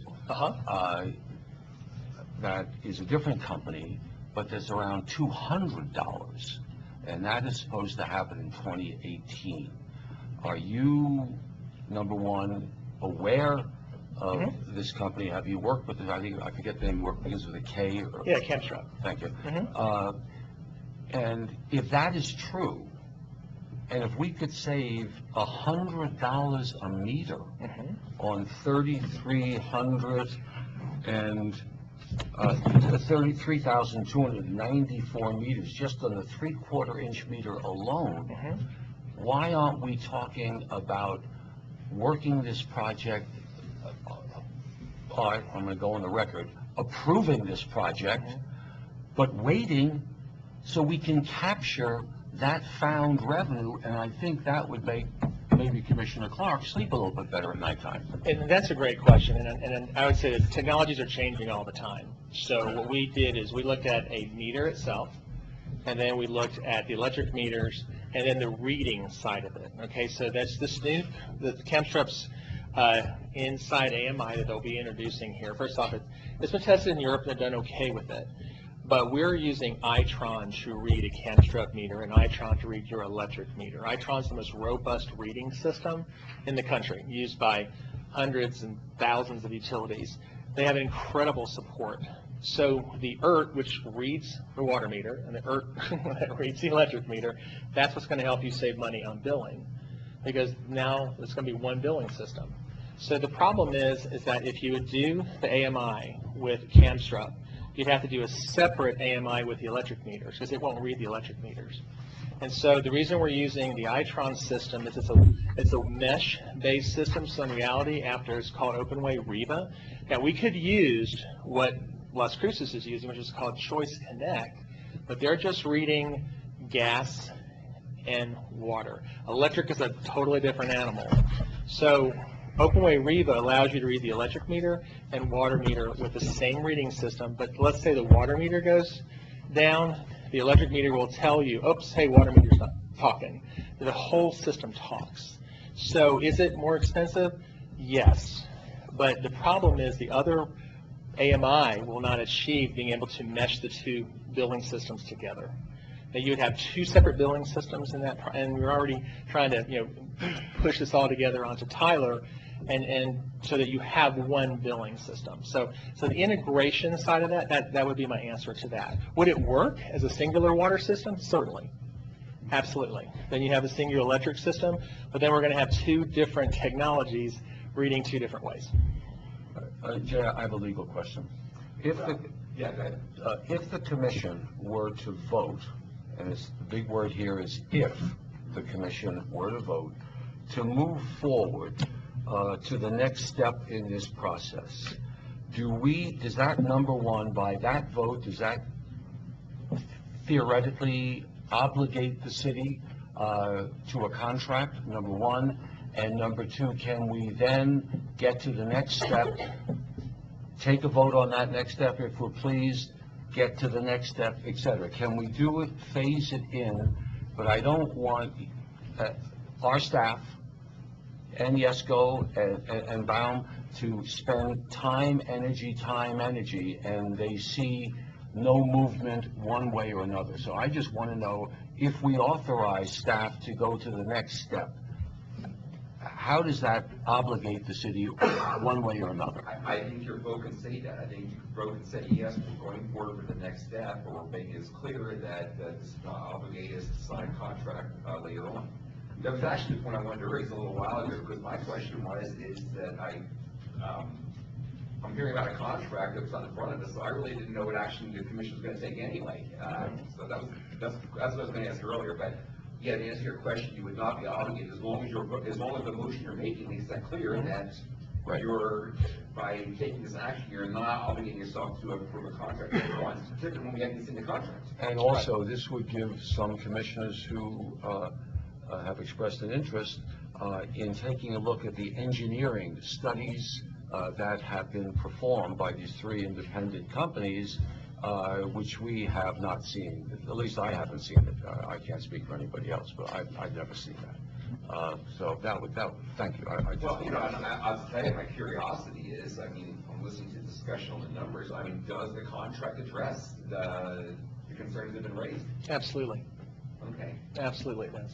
That would be good to have that. Yeah, it would be. Right. Okay. All right, so further comments, questions, discussions? We have beaten this horse till it can't run anymore. Mayor, the thing that concerns me is that every time we do beat this horse, some new information comes up that we haven't had before. Mm-hmm. And I don't like to do that kind of business. It's really frustrating.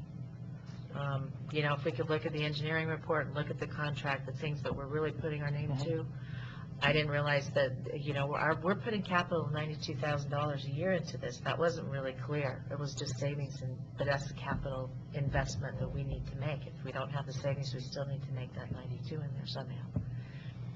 That's new information. That's $1.8 million. If my figures are good, and it's not 14.6% loss, it's only the 8% that you come up with, then there's a lot of dollar discrepancy in there. And we are making a commitment for a capital investment into this. Are you comfortable with Commissioner Clark's statement that we're going to go in the bucket, according to her analysis of your figures, we're going to go in the bucket 92 grand a year?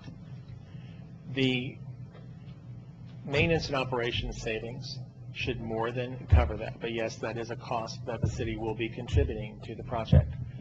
And in the process of doing this, now that's a project, that is a number that can be adjusted if it needs to be in this process.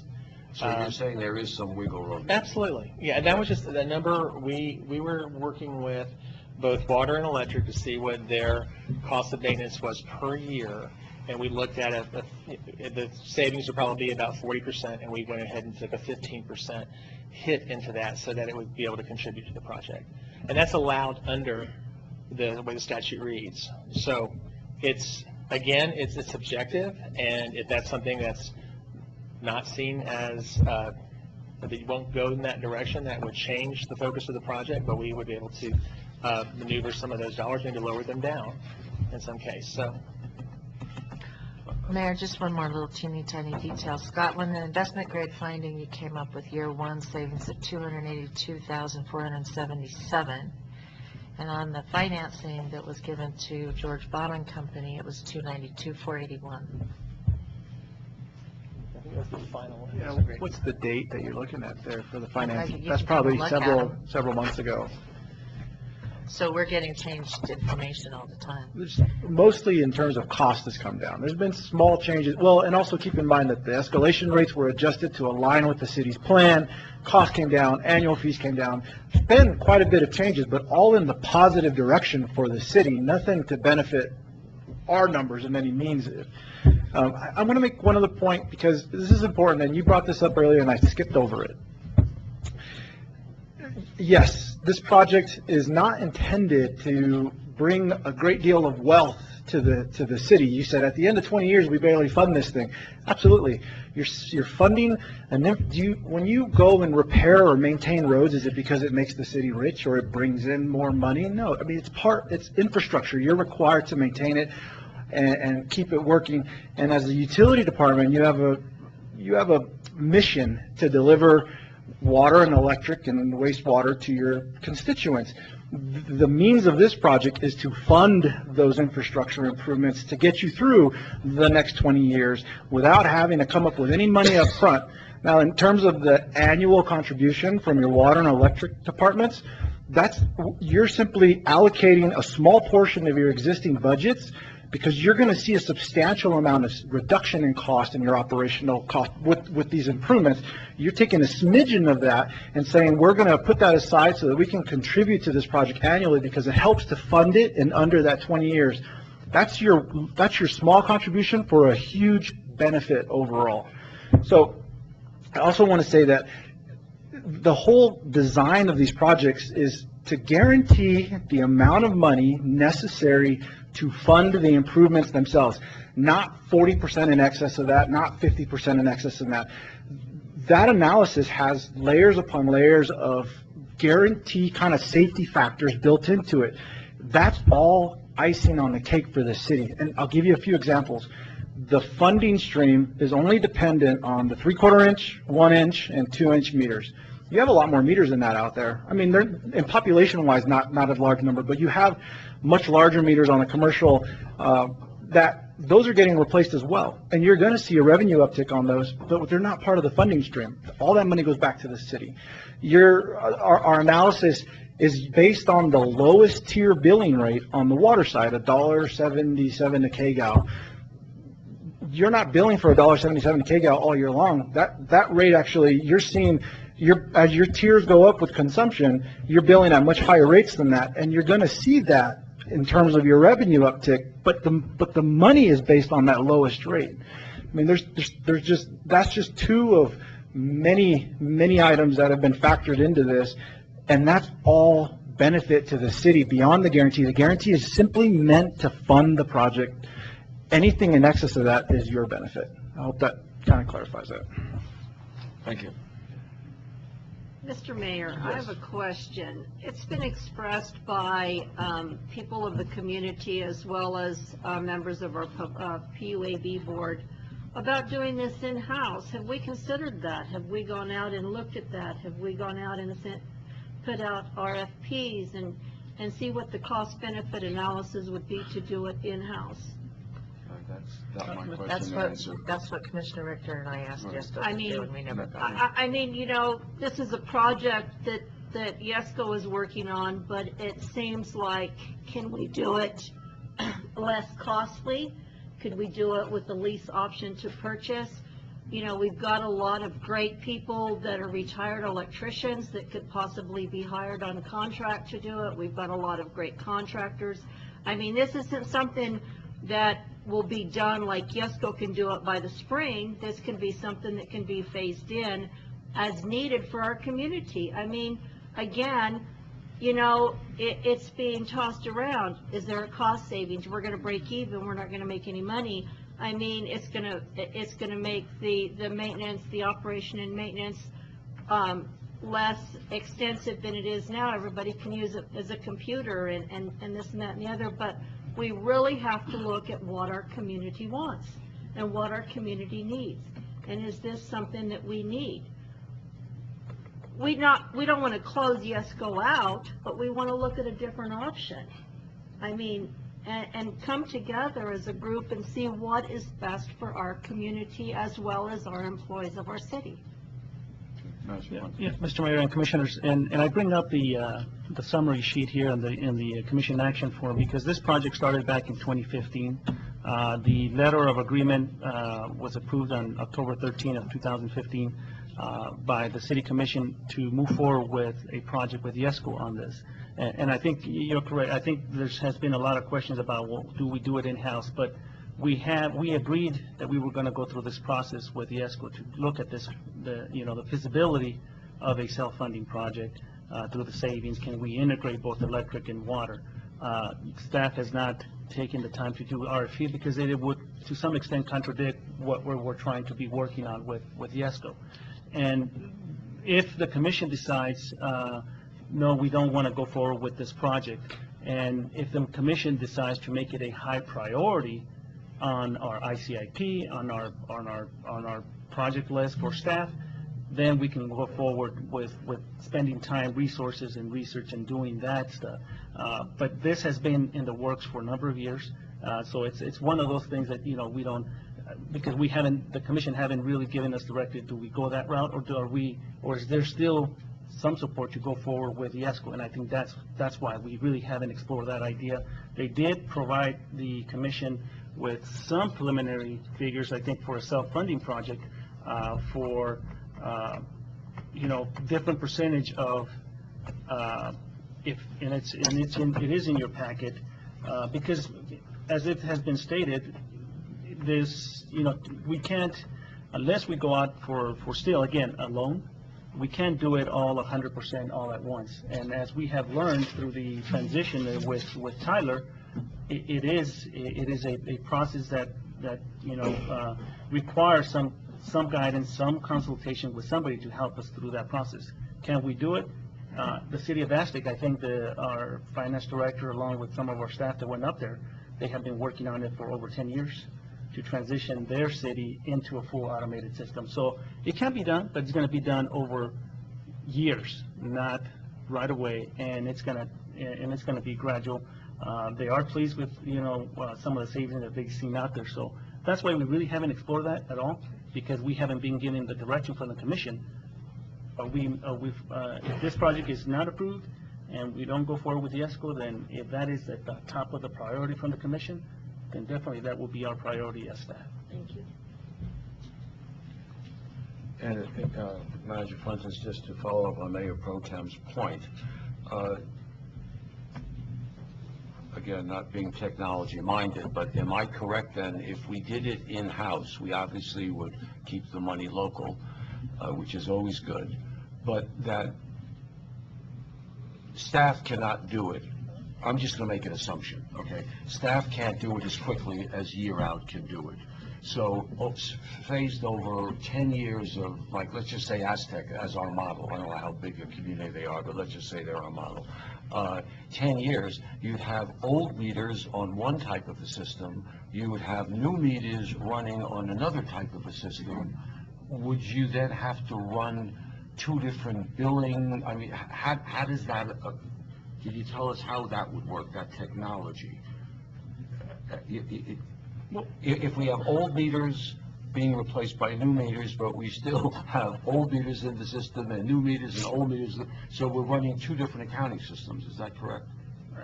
And maybe, Melissa, if you can kind of, again, remind us of your conversations with the folks at Aztec, of what they have found and some of their challenges.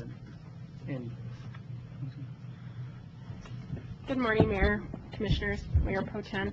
That is correct. They did have to run two systems, financial system paralleled, to keep the old system and the new system going together.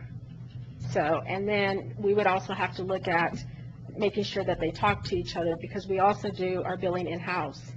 So we got to make sure that the two systems that are running parallel that are also talking to each other, making sure that the data and it's being exported parallel to each other when we do our billing. Okay, thank you.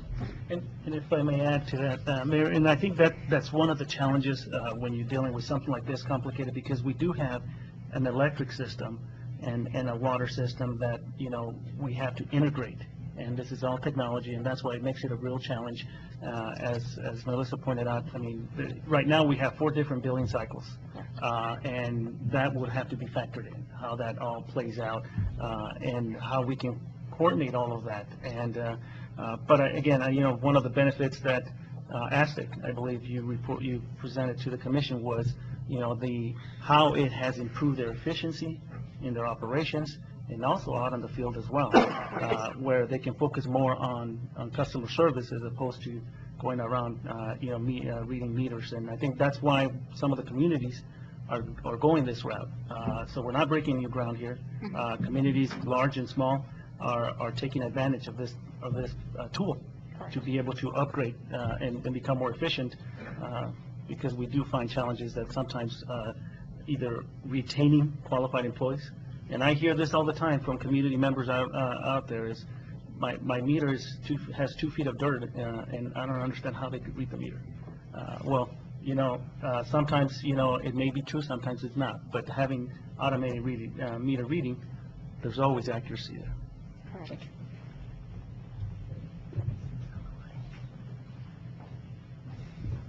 Thank you.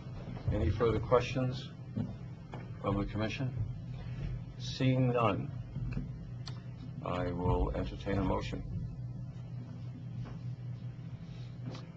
I will make a motion, see where it goes. My motion is to be as follows: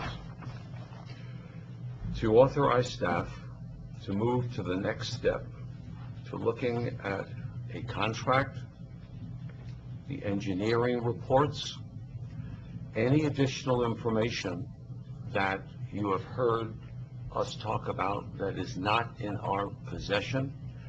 I would like you to look for $92,000 a year of savings, because that would be huge, or not 92,000, I'll accept 91,000 additional, and that this does not obligate the city in any financial way, matter, or form.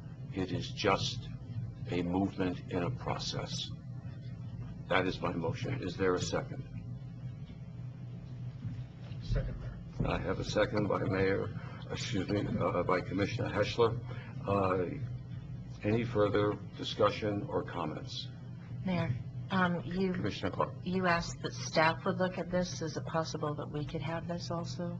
Oh, I would well, like to see the engineering report. Yes, I'd like to see the contract that guarantees the Yes, payment. I would like to have absolutely. legal give us his recommendation before we do anything further on this. Right. We also need to explore the allegation of the rate increase, and if this is where we want to have it. There's so many contingencies in this Right. that I think have not been presented to us and given us adequate information. So Okay, and you're absolutely right, and I apologize.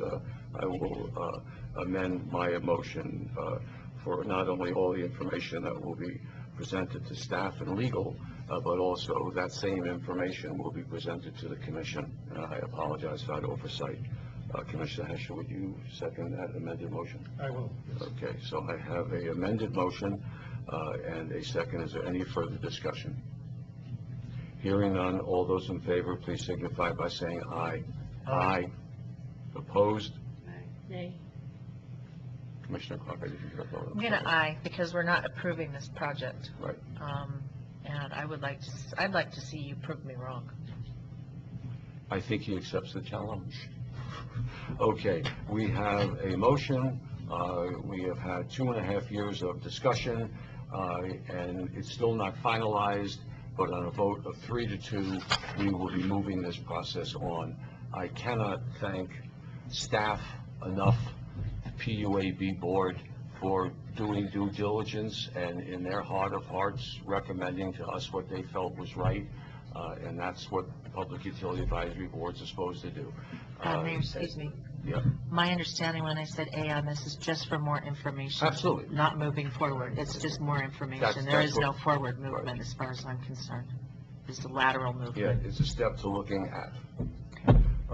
Okay, so that being said, thank you. We appreciate it. You've heard the concerns of the commission as salesmen wanting to try to close the sale. It's your obligation to make us happy. Simple as that. Thank you very much. Appreciate it. Okay. I think we should take a 5-minute break, and then the rest of the agenda should go real quickly. Thank you very much.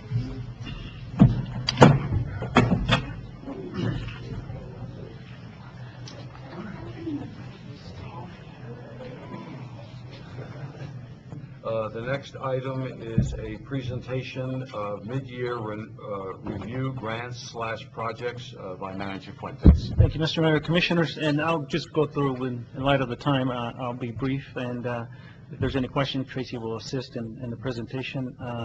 So basically what I want to do is, when we approved the final budget, we had a list of projects that we were going to be working on this fiscal year. And so we've gone 6 months, so I kind of wanted to just give the commissioners and the public kind of a quick update of where we are with some of these projects. So for 2018, we listed all of these projects that we were going to be working on: the Sands Road Rehab, Animal Shelter, Law Enforcement Complex, Wastewater Treatment Plant Phase 1 and 2A, CDBG Sewer Rehab Project, the Fuel Farm Phase 2, USDA Water System Application, Fuel Farm Phase 3, Electric System, NMFA Application, Rodeo Arena Phase 2, and Water Electric Meter AMI, and soccer fields and ball field improvements. Those that are listed, that are highlighted, bolded, are projects that I will be showing some pictures of where we are in those phases. The others are still in work in progress. Here we have another list of projects that we're working on. Again, those are bolded.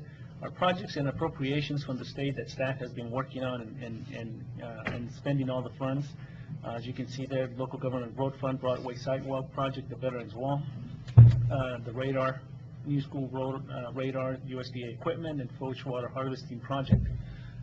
So I'll start off with some of the pictures here. I want to show the commissioners the progression of some of these projects. Tracy went out there to some pictures. As you can see there, we have, we started off with the animal shelter with just a metal building, and the contractor has done a tremendous job to, transform that building to a animal, to what you see now, starting to develop into the front of the building, and you have the runs on the bottom as well. So that is moving forward, and I believe the contract should be complete, the project should be completed towards the end of December, early January. So we're hoping that will have in January, early January, opening ceremony, a ribbon cutting ceremony for the animal shelter. And again, it won't necessarily be operational right away because we still have a lot of other things, logistics that we need to be taking care of, but the construction will be completed.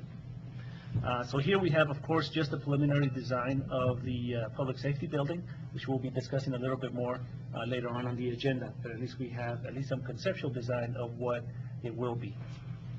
Wastewater treatment plant Phase 1 improvements. Tracy took some pictures of what we have now today that has been completed. We have a new lab, we have a new generator, as you can see there. We have the new UV system. We replaced the chlorination system. However, Jesus does intend to at least try to keep that old system on hand just in case of an emergency. But at least that is what we're currently relying on, is the UV system. We have new aerators. They are floating on the that you can see there on the right. So that's all part of the Phase 1 project. We also have a new belt filter press in the housing. That belt filter press that you see on the left is all stainless steel, and because of the corrosiveness of the water and the sludge that goes through there, so I mean it's quite amazing, and it looks very small, but I mean it does a tremendous job for the system out there. We have here for Phase 2A, this was the project, the clarifiers. As you can see there, this picture was taken yesterday. We had a number of workers out there already laying rebar, getting ready for the concrete. This part of the project and the process was delayed a couple of months ago because of the depth of that they had to go down. They were hitting the water table, which created some delays because of the dewatering. So since the river was down, now there was a great opportunity to begin that work, so it certainly did save us some money. So we'll have that completed in Phase 2A. This was a project that I know, we have the funding through CDBG. The commissioners have already approved the contract, correct? And we're moving forward with this manhole rehab project. As you can see, those are just two pictures of the old. So once we complete the project, which will be probably done by the end of June 30th, correct?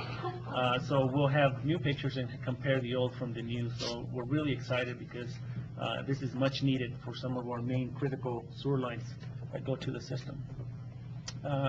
Excited about this project that took number of years. For those of you who have been here since 2010, and we've been trying to finance this project, the fuel farm at the airport. It's been over a $700,000 project.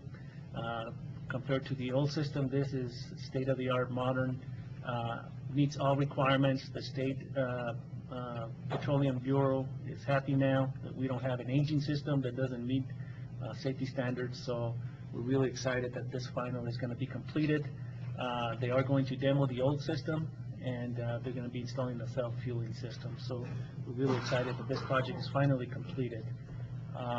Again, another good project that was a collaboration with the state and federal agencies, and in trying to stretch out the dollar for this project, the Broadway Sidewalk project.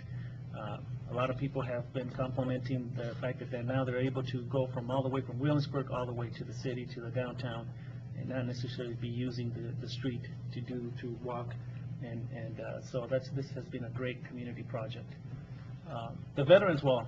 So that project right now, I believe the wall which came from where? Mongolia. Mongolia has finally arrived in California, and they're going to start, kind of laser cutting all the names.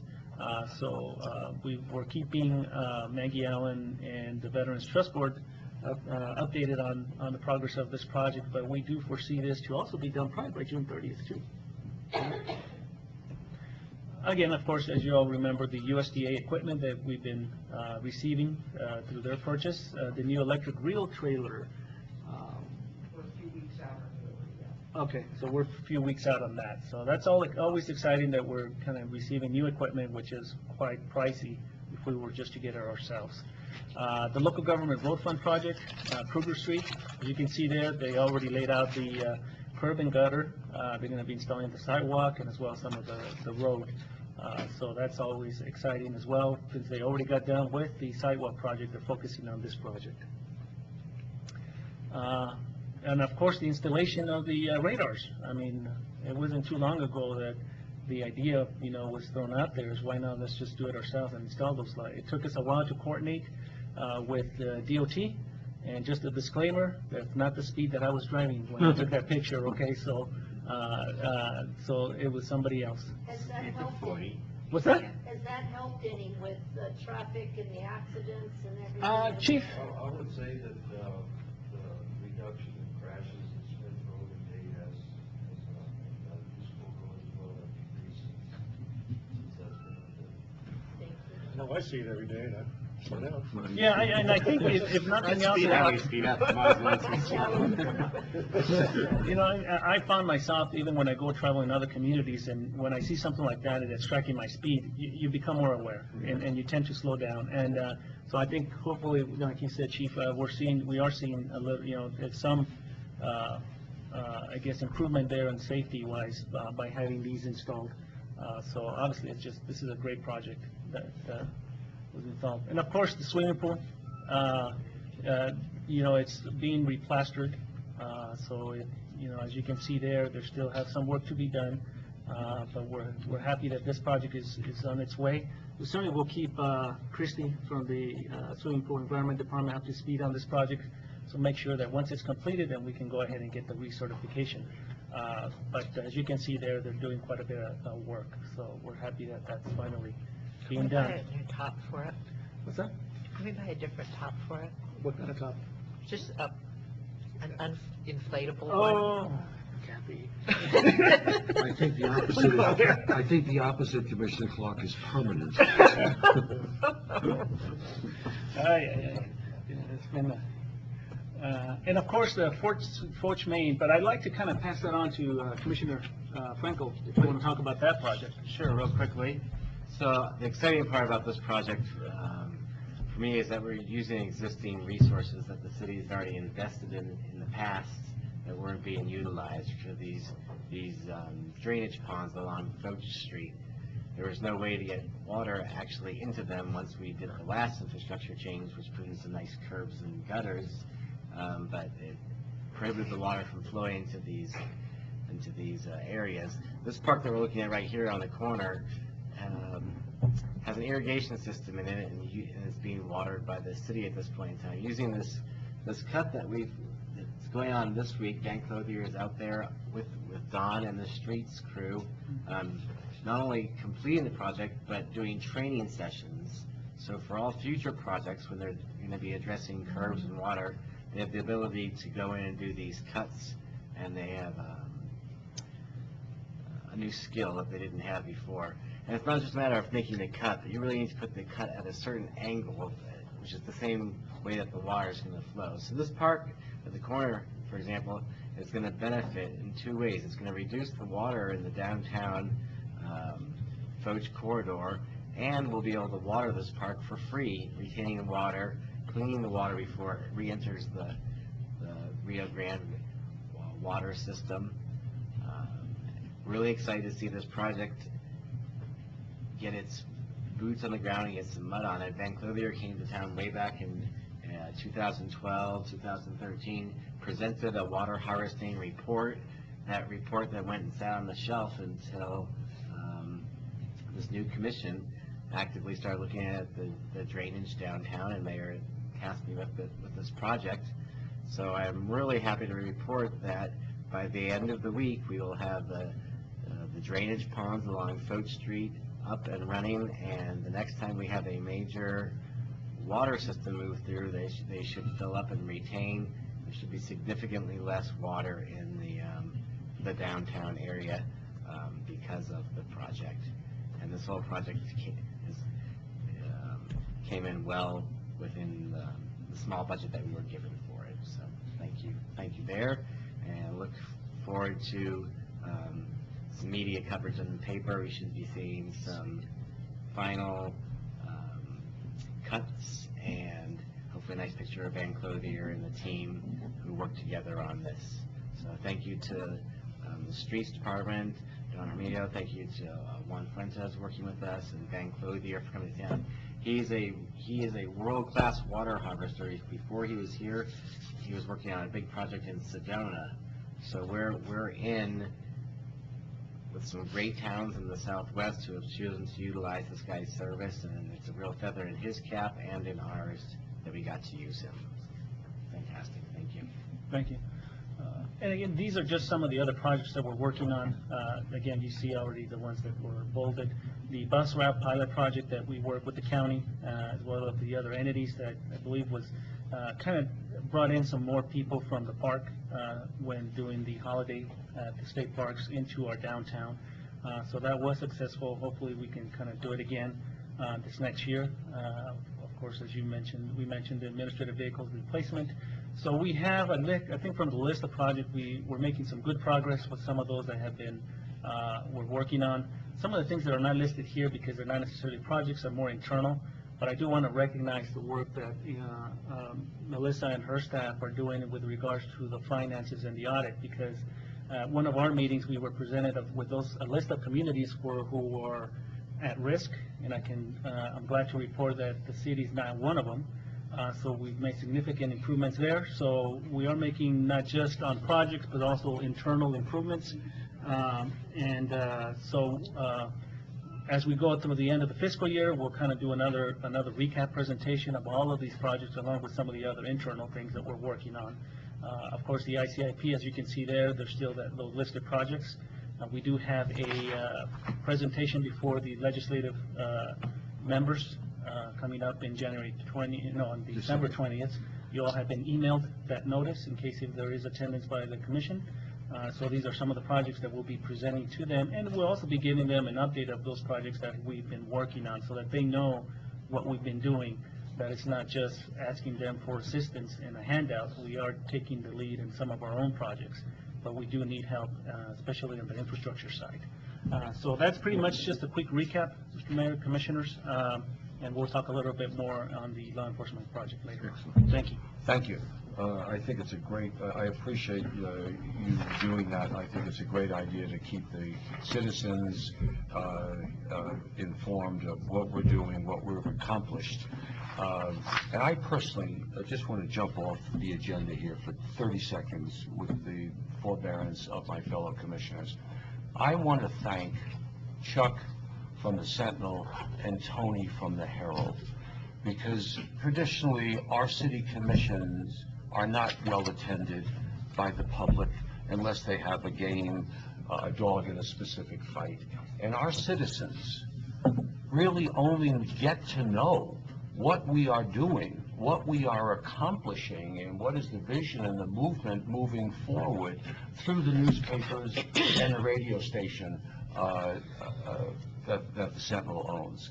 So I so appreciate our two reporters from our two local newspapers who really keep the public informed on commission business. And so just thank you very, very much. I appreciate it.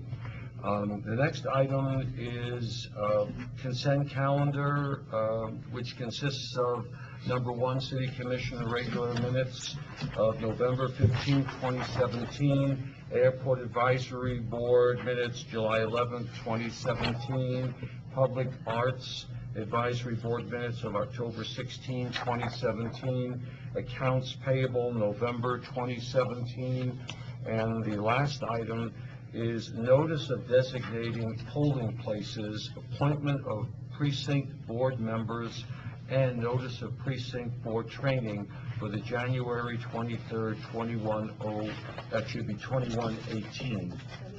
2018, I'm sorry, I missed that when I read that back on Friday, my apologies, 2018 special election. That's where we're at. We need a motion. Mayor, I move to approve the consent calendar as noted. Thank you. I have a motion by Mayor Pro Tem Whitehead. I need a second. Second. I have a second by Commissioner Franco. Is there any further discussion? Hearing none, all those in favor, please signify by saying aye. Aye. Carries unanimously. Thank you. The next item is G1, the award. G1 is resolution number 1717/18 to award bid IFB 17/18/001 CDBG project, which we just saw, that I guess Tracy took those pictures. That was in Manager Fuentes' presentation. Project 15/C/NR/1/01/G/06 sanitary sewer manhole rehabilitation. Melissa Torres. Again, good morning, Mayor, Mayor Pro Tem, Commissioners, City Manager, City Clerk. The City of Truth or Consequences is respectively requesting approval to award the construction service for the sanitary sewer manhole replacement and rehab projects to Due Cross Construction, LLC, for the following reasons. The City of Truth or Consequences held their bidding project on December 5th at 10 a.m. Upon that, there were 7 contractors that turned in their bid, which are the following: JD 29 Enterprises for $508,037, Morrow Enterprises for $729,497, Sierra Valley Contractors for $545,503, Smithco $647,717, Total Contracting Service $562,108, Engineering's estimate for $496,000 and $496,631, and Ducross Construction at $472,774. Upon that, because it is a federal grant, we have to verify and ensure that Ducross met the requirements of this, and also ensure that there was no mathematic errors. Our engineering service, which was awarded a couple of months ago, Wilson & Company, reviewed all the supporting documentation, and they also recommend that Ducross is awarded to this Secure Community Development Block Grant, also known as CDBG, for Ducross. Please note the grant was identified to the city and awarded for $497,941, which means that this particular bid was under our project amount. So I stand for any questions at this time. Thank you, Ms. Torres. Are there any questions, concerns from the commission? Hearing none, I will stand for a motion, please. Mr. Mayor, I move to approve,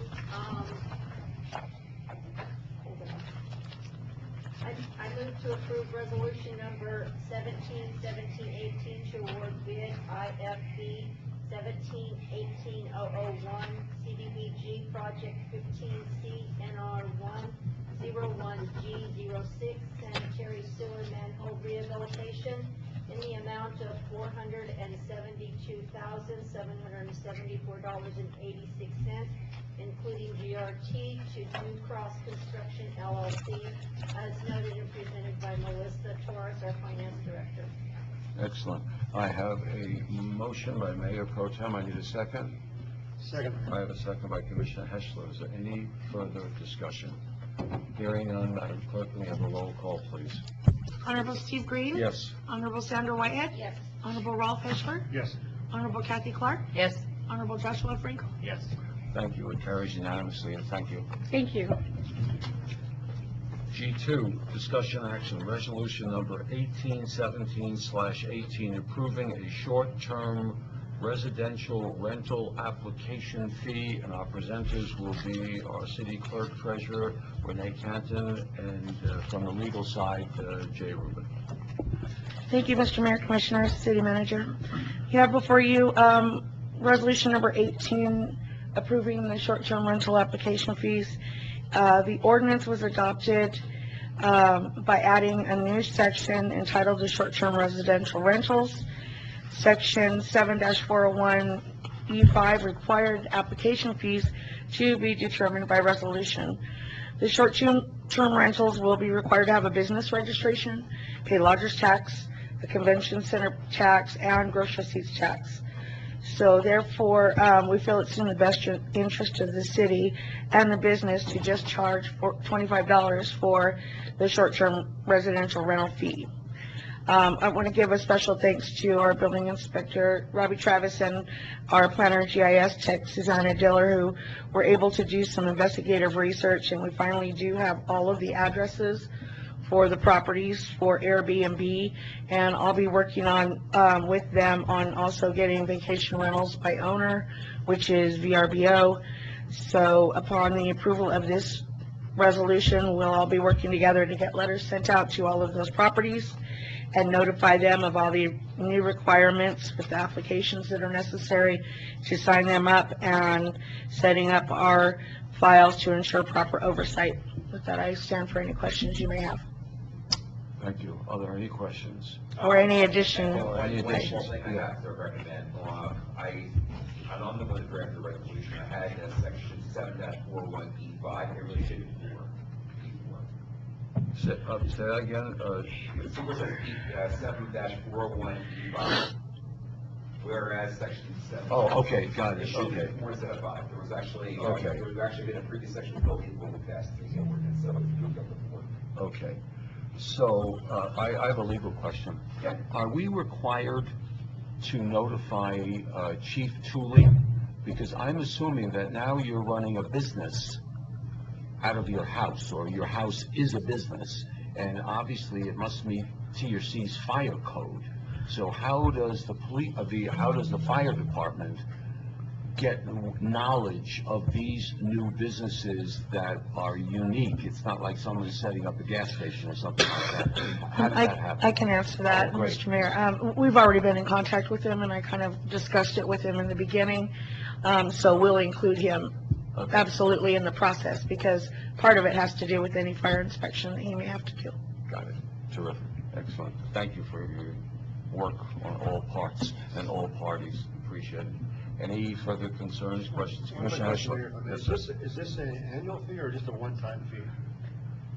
Business license? It's a one-time, I believe it's just a one-time fee, because actually it's part of the application process. Yeah, and it'll be reviewed each year, and as per the ordinance, it'll be reviewed each year annually to make sure the registration is kept up to date. So all of this paperwork will be kept together, but it'll be a one-time application fee for the permit. And then there'll be an annual business license fee. Correct. And that's separate, that's Right. separate. Okay. Yes. All right. Any further questions? Hearing none, I will stand for a motion. Mr. Mayor, I move to approve resolution number 181718, approving a short-term residential rental application fee as noted and presented by Renee Canton, our city clerk, with the correction of the second paragraph, whereas section 7-401E 5 be changed to 4. Thank you. I have a motion by Mayor Pro Tem Whitehead. I need a second. Second. I have a second by Commissioner Clark. Is there any further discussion? Hearing none, I will need a roll call, please. Honorable Steve Green? Yes. Honorable Sandra Whitehead? Yes. Honorable Ralph Heschler? Yes. Honorable Kathy Clark? Aye. Honorable Joshua Frankel? Yes. Thank you. Carries unanimously. The next item, G3, discussion action, resolution number 1917/18, setting fees for recount/recheck for the January 23rd, 2018 special election and the March 6th, 2018 regular election. Ms. Canton. Thank you, Mr. Mayor, Commissioners. We did this approval for a recount, recheck costs before the last election, and it's good to have in place, and at the clerk's election school, they're highly recommending it also. And in the case of any request for a recount or recheck, then it makes it a lot easier as far as figuring out the fees. The fees that we'll be using is the cost list from 2016 that is adopted by the New Mexico State Canvassing Board. So we brought this early, of course, so that it could be in effect for both the special and the election resolution, and I will stand for any questions you may have. Thank you. Are there any questions from the commission? Hearing none, I will stand for a motion, please. Mr. Mayor, I move to approve resolution number 191718, setting fees for recount, recheck for the January 23rd, 2018 special election and the March 6th, 2018 regular election as presented by Renee Canton. Thank you. I have a motion by Mayor Pro Tem Whitehead. I need a second. Second. I have a second by Commissioner Heschler. Any further discussion? Hearing none, can we have a roll call, please? Honorable Steve Green? Yes. Honorable Sandra Whitehead? Aye. Honorable Ralph Heschler? Yes. Honorable Kathy Clark? Aye. Honorable Joshua Frankel? Yes. Thank Thank you. you. Carries unanimously. Thank you very much. And the next item, which I believe is the last item before reports, is discussion, update, benefits to the community for the new law enforcement complex. And this is certainly open for any commission to express any thoughts that they have. I would just like to take the first lead on this one. And I've written it out just to make it easier for the reporters to kind of follow. So I think to understand where we're at today, you have to understand how we got here. First, let me state that I support the right that is given in our local form of government of Mr. Fenn and our citizens to take the action they did. Obviously, I don't agree with that. I believe that their vote on the police department's new safety complex is driven solely by the personal issue between himself and Chief Villeras and the police department because of his past interactions with them and is using a political tactic to even the score. I don't ever remember Mr. Fenn initiating a petition that concerns a department's use of its own budget. And that is what is at the core of this issue. Whether a department who puts its request to the city manager and finance director and approved by the commission for its budget funding has that right to determine the allocation of those monies within their budget. Recently, when walking out of court, Chief Alvarez told me that as Mr. Fenn passed him in the hallway, he said, quote, "You will never build the safety complex." I truly believe that this is a personal vendetta, regardless of what we have heard and what we have been told.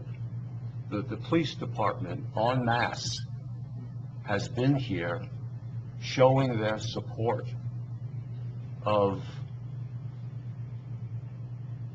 their deciding and wanting to allocate a portion of their budget to the building of a safety complex. And probably in a different world, we wouldn't even be having this conversation. But it has to be financed, and we'll probably go out for, obviously, we'll have to go out for a bond, because we don't have the money sitting in our back pocket. And the funder wants a guarantee. And what the police department is using is a portion of their budget that is guaranteed by 1/4% of GRT. There are no new taxes to the citizens. This project is being funded by the police department's own operating budget. The 1/4% of GRT that is in the PD budget cannot, and I repeat, cannot be used for any other purpose, such as streets, water pipes, or any infrastructure. These are restricted, dedicated funds to be used by and for the police department for public safety, and the department through its budget determines this allocation with the approval of the city manager and the commission. And ultimately, it is the commission's decision and vote that determines what is going to happen. Can you imagine the total confusion and halt of government to a screeching halt if every line item in every department budget is voted on by the public? It is not what our representative form of government is all about. Not knowing what was said to convince the names on the petition to sign, I wanted to put this item on the agenda to present the whole story so we don't end up with an abbreviated one such as the Housing Authority non-issue. If the police department feels it's important to move forward on this project, do we not want to support them? Men and women who risk their lives, all but voluntarily, to serve us and protect us and make us feel safe, and whose efforts have made us the 14th safest city in New Mexico. Some people make light of that. I think that is an amazing accomplishment. An amazing accomplishment. Mayor? Yes, Commissioner Clark. And you can decline this, but we have the new police chief, Chief Apodaca, and I think it would be really nice for us to recognize him as our new chief, and that he'll be taking the reins on this one. And if you have anything that you would like to say to us, then that would be great. Thank you, Commissioner Clark.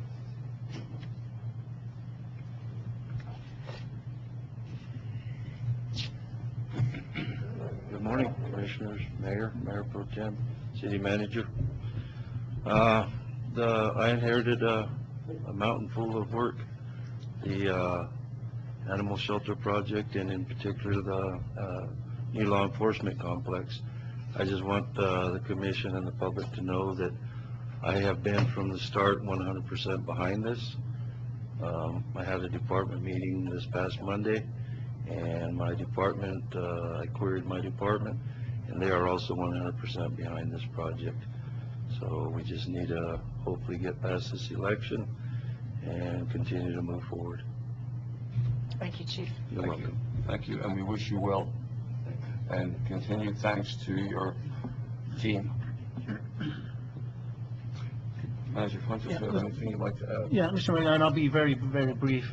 Just wanted to kind of show the commissioners, so you mentioned at the beginning about how we got here, and on the screen you have a resolution which the commissioners adopted, and I'll just read a couple of the whereases. Whereas since the construction of the armory, the City of Truth and Consequences, the residents of TRC and the National Guard have benefited greatly from the presence of the facility in our community. Whereas the City of TRC and the New Mexico State Armory Board have entered into discussions regarding the future use of the building for National Guard operations. And whereas the State Armory Board is in the process of considering the donation of the TRC Armory facilities and associated real property to the City of TRC. And whereas the city would accept the donation of the Truth and Consequences Armory facilities associated with the real property in the event such a donation is approved by the State Armory Board. This process, Mayor, Commissioners, has been in the works for a number of years.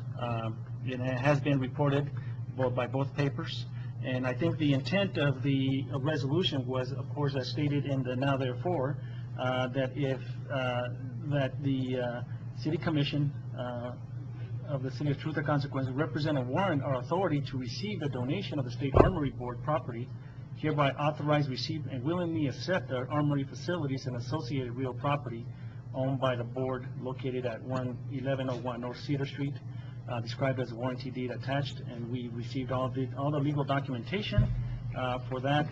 But what I want to highlight, of course, is that, you know, as it goes on, further is that any transfer would be negated in the event that the State Armory elects not to approve the transfer in the sole discretion, that the City of Truth and Consequences will solely and completely be responsible for all expenses arising from the donation and transfer of the armory facilities, and that we further recognize the past, present, and future contributions of the New Mexico State Armory Board to the residents of TRC and surrounding areas. The City of Truth and Consequences shall provide the space within the facility as required to conduct board and guard operations around Truth and Consequences. So there's a recognition of what this facility has meant for this community, and we have made a commitment to the State Armory Board that we would provide space in the event that they needed to use the operation and use the facility. This was adopted back in 2014. So we have been working on this project for a number of years. You know, so in it, as stated, it has been reported by both papers. And I just want to go very briefly, real quick, on what the former police chief, Mullins, when obviously what led to kind of this discussion because of the animal shelter issue, how we engaged members from the community, both on the animal shelter to try to identify locations, what her vision was of what the phases were going to be on this project. We know now, as we've seen on the report at the beginning of the agenda, where we're at with the animal shelter, which, again, as you can see, there was quite a bit of work that was done by staff back in a couple of years ago, and along with the committee of representatives from the community, and looking at different sites and so forth of coming up with this project, and ultimately deciding and making the recommendation of that National Guard Armory. Looked at the pros and cons. So, and then of course, as you can see there, that was phase one, was the animal shelter, because we had a contract. Phase two being the future of the public safety complex. And I want to end it with this slide, because at the bottom it says a community one-stop shop. We wanted a law enforcement, panic mode control, and dispatch. And of course, dispatch didn't pan out, but we did have a very good conversation with state police, where they are committed and they still are interested in being part of that complex. So this project has been in the works for a number of years, and unfortunately, these type of projects do take time, take a number of years, and we do respect how that opinions may change from members of the community from the beginning to now, but I think it is a project that it is, was not developed in a vacuum, was developed in the open and with involvement of numerous, not just staff, city commission, and so forth. So, Commissioner, I think we appreciate the support and moving forward with this project, and definitely, I think the law enforcement, our police officers, and even our state police, I think we're just trying to maximize our resources that we have, because we recognize public resources are scarce, and this will, we believe, will accomplish that in kind of beginning to work together with our other agencies and providing the public better service by one-stop shop. Thank you, Mr. Mayor. Thank you. Any further points anyone would like to leave the public with? Okay, hearing none. Thank you very much. Appreciate that. All right, I think we have done it all. Next item is a report. City Manager. No report, Mr. Mayor. Okay, City Attorney. I have a report. Oh, good, I'm going to take your time. You're already. Mayor Pro Tem just went like that. You're overtime. Mayor Pro Tem. Yes, thank you, Mr. Mayor, Commissioners. I would like to thank Linda DiMarino and Salzi Mari for a wonderful old-fashioned Christmas. I wasn't able this year to be as involved as I have in the past, but they did an outstanding job. Our light parade is getting bigger and better every year, thanks to our community and our participants. I also like to thank Renee Canton. This year we had a little extra treat. I asked them to put up a memorial tree on behalf of Sierra Healthcare Center for those members of our family and friends that are no longer with us. If anyone wanted to sign an ornament and hang it on a tree, I hope that grows in future old-fashioned Christmases. And thank you, Renee and her staff. Manager Fuentes, thank you for being the light man as always, and turning on that switch.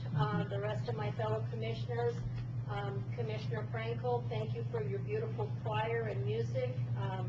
That was wonderful. And I want to just thank the community for getting out and supporting and participating. I think that each and every year is very festive to see everyone out, even though it's very cold. But it's a lot of fun. Thank you to our police department for, being in our parade. Your car looked great with all the lights as it does every year. And again, thank you and Merry Christmas to all our staff and our community. Thank you. Thank you. Commissioner Eschler. No, sir. Oh, I'm going to take your time. Commissioner Clark. You can't have mine, Oh, sorry, go ahead. but I have nothing to say. Oh, okay. Okay. I have 2 times I grabbed one, I can't. Commissioner Frankel. Real quick, I just want to thank you, Sandy, for that. Kind comments, and that last weekend was the very first concert of the newly created Sierra County Community Band, and we're looking for members for the spring concert, which we hope just grows and has a chance to all members of the community. If you've ever once played a musical instrument and have the ability to read music, please reach out, and Merry Christmas and Happy Holidays to everyone. Thank you, Commissioner Frankel. Mayor Pro Tem said most of my thanks, but I just want to add on to the old-fashioned Christmas. I want to thank city staff. I thought they did an extraordinary job. This was the best yet, so thank you. I don't think Santa Claus has ever ridden on such made a grand entrance on a fire truck that's like 20 feet off the ground. I mean, awesome. So I want to thank Spaceport America for allowing Main Street to use their portion of the Spaceport Visitor Center for the musicians to perform, for the dancers to perform. And boy, we had lines snaking around that building because that was a slow-moving fire truck, and it took Santa a little bit long to get there. And thank you for the citizens and their children who were so patient, and I think were rewarded by their patience. And she left. But I saw Destiny Mitchell, and I just said, where are all these gifts coming from? Who do we thank? And it turned out that there was a grant from the National CASA organization that the first person who the first entity that applied for the grant got the grant. And so at like 12:01, Destiny, whatever that date was, pressed the button, shipped out the request, didn't hear anything for 3 months, gets an email, your 400 pounds of Christmas toys on a skid with shipping paid are being delivered to you free of charge. So I thought that was amazing. So I wanted to thank Destiny Mitchell and Phyllis Mecca, who kind of co-wrote that grant and were responsible for that. I want to thank Rotary because Bruce Springle was there as your president, I guess, chairman president. Rotary was part of that Christmas giveaway. And boy, does Steve Buckley make the cutest elf you have ever seen in your entire life. Okay, moving on real quick. Cleanup. Tracy, thank you very much. Tracy writes a grant for $16,000 some odd dollars.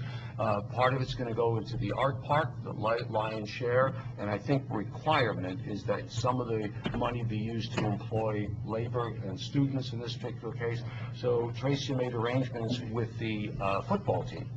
And so I wanted to thank those volunteers, my fellow commissioners who showed up, the volunteers from Main Street, and for the Hot Springs football team, and Andy for picking up the bags of garbage that was collected after we did that cleanup.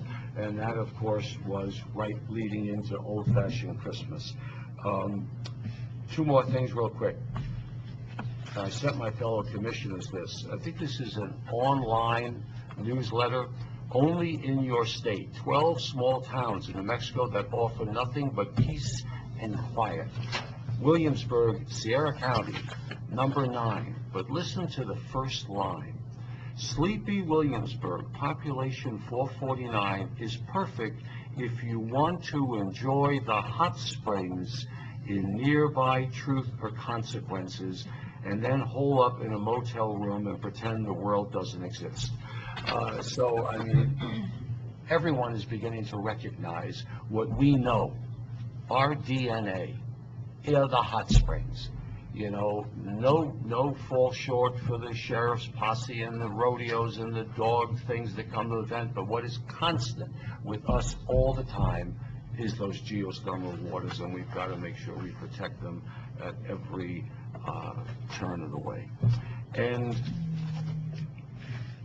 lastly, I want to just mention that I want to thank Main Street. They applied for a $384,000 grant, of which 1,000 roughly communities applied for, and it was whittled down to 70 communities as finalists. They just got notified, I think on Monday it was announced at the board meeting, that they didn't get the grant.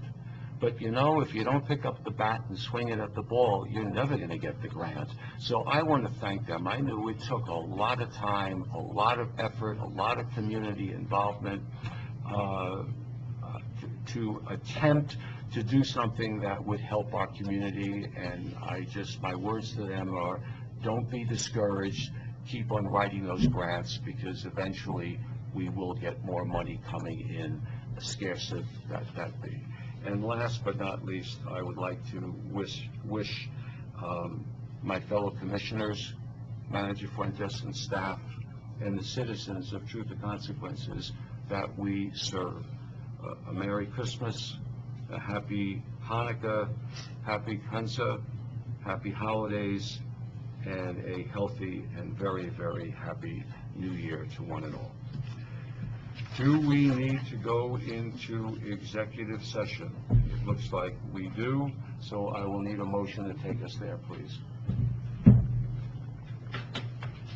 Mr. Mayor, I move to approve going into executive session under K1, sale, acquisition, disposal of real property, transfer station for TES, pursuant to 1015-1H8, and K2, sale, acquisition, disposal of real property, Verizon antennas, pursuant to 1015-1H8. Thank you. I have a motion by Mayor Pro Tem. I need a second. Second.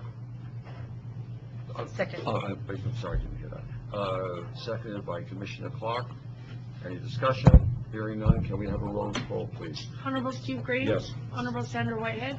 Honorable Rob Heschler? Yes. Honorable Kathy Clark? Aye. Honorable Joshua Frankel? Yes. We are in executive session. Thank you.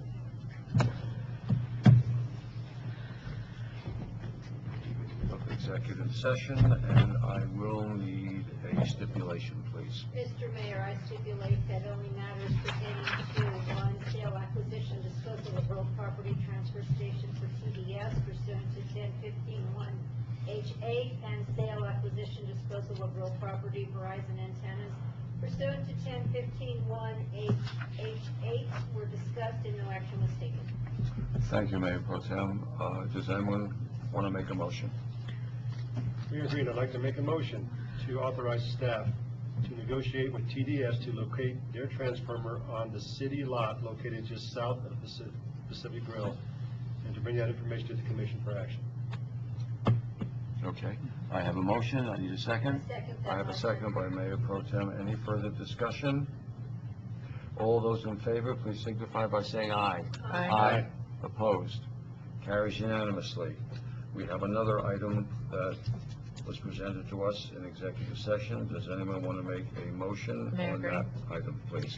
I'd like to make a motion that we authorize our building inspector, Robbie Travis, to pursue antennas on the water tank hill with the proviso that AT&T be one of the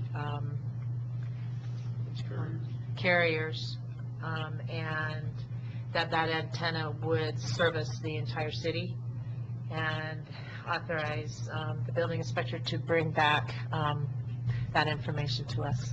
Thank you, Commissioner Clark. That is the motion. I have a second by Mayor Pro Tem Whitehead. Is there any further discussion? Hearing none, all those in favor, please signify by saying aye. Aye. Opposed? Carries unanimously. I move we adjourn. I Very second good. that Thank motion. you. Merry Merry Christmas. All that good stuff. Happy Hanukkah, happy Kwanzaa. See you next year. Have a good and safe one.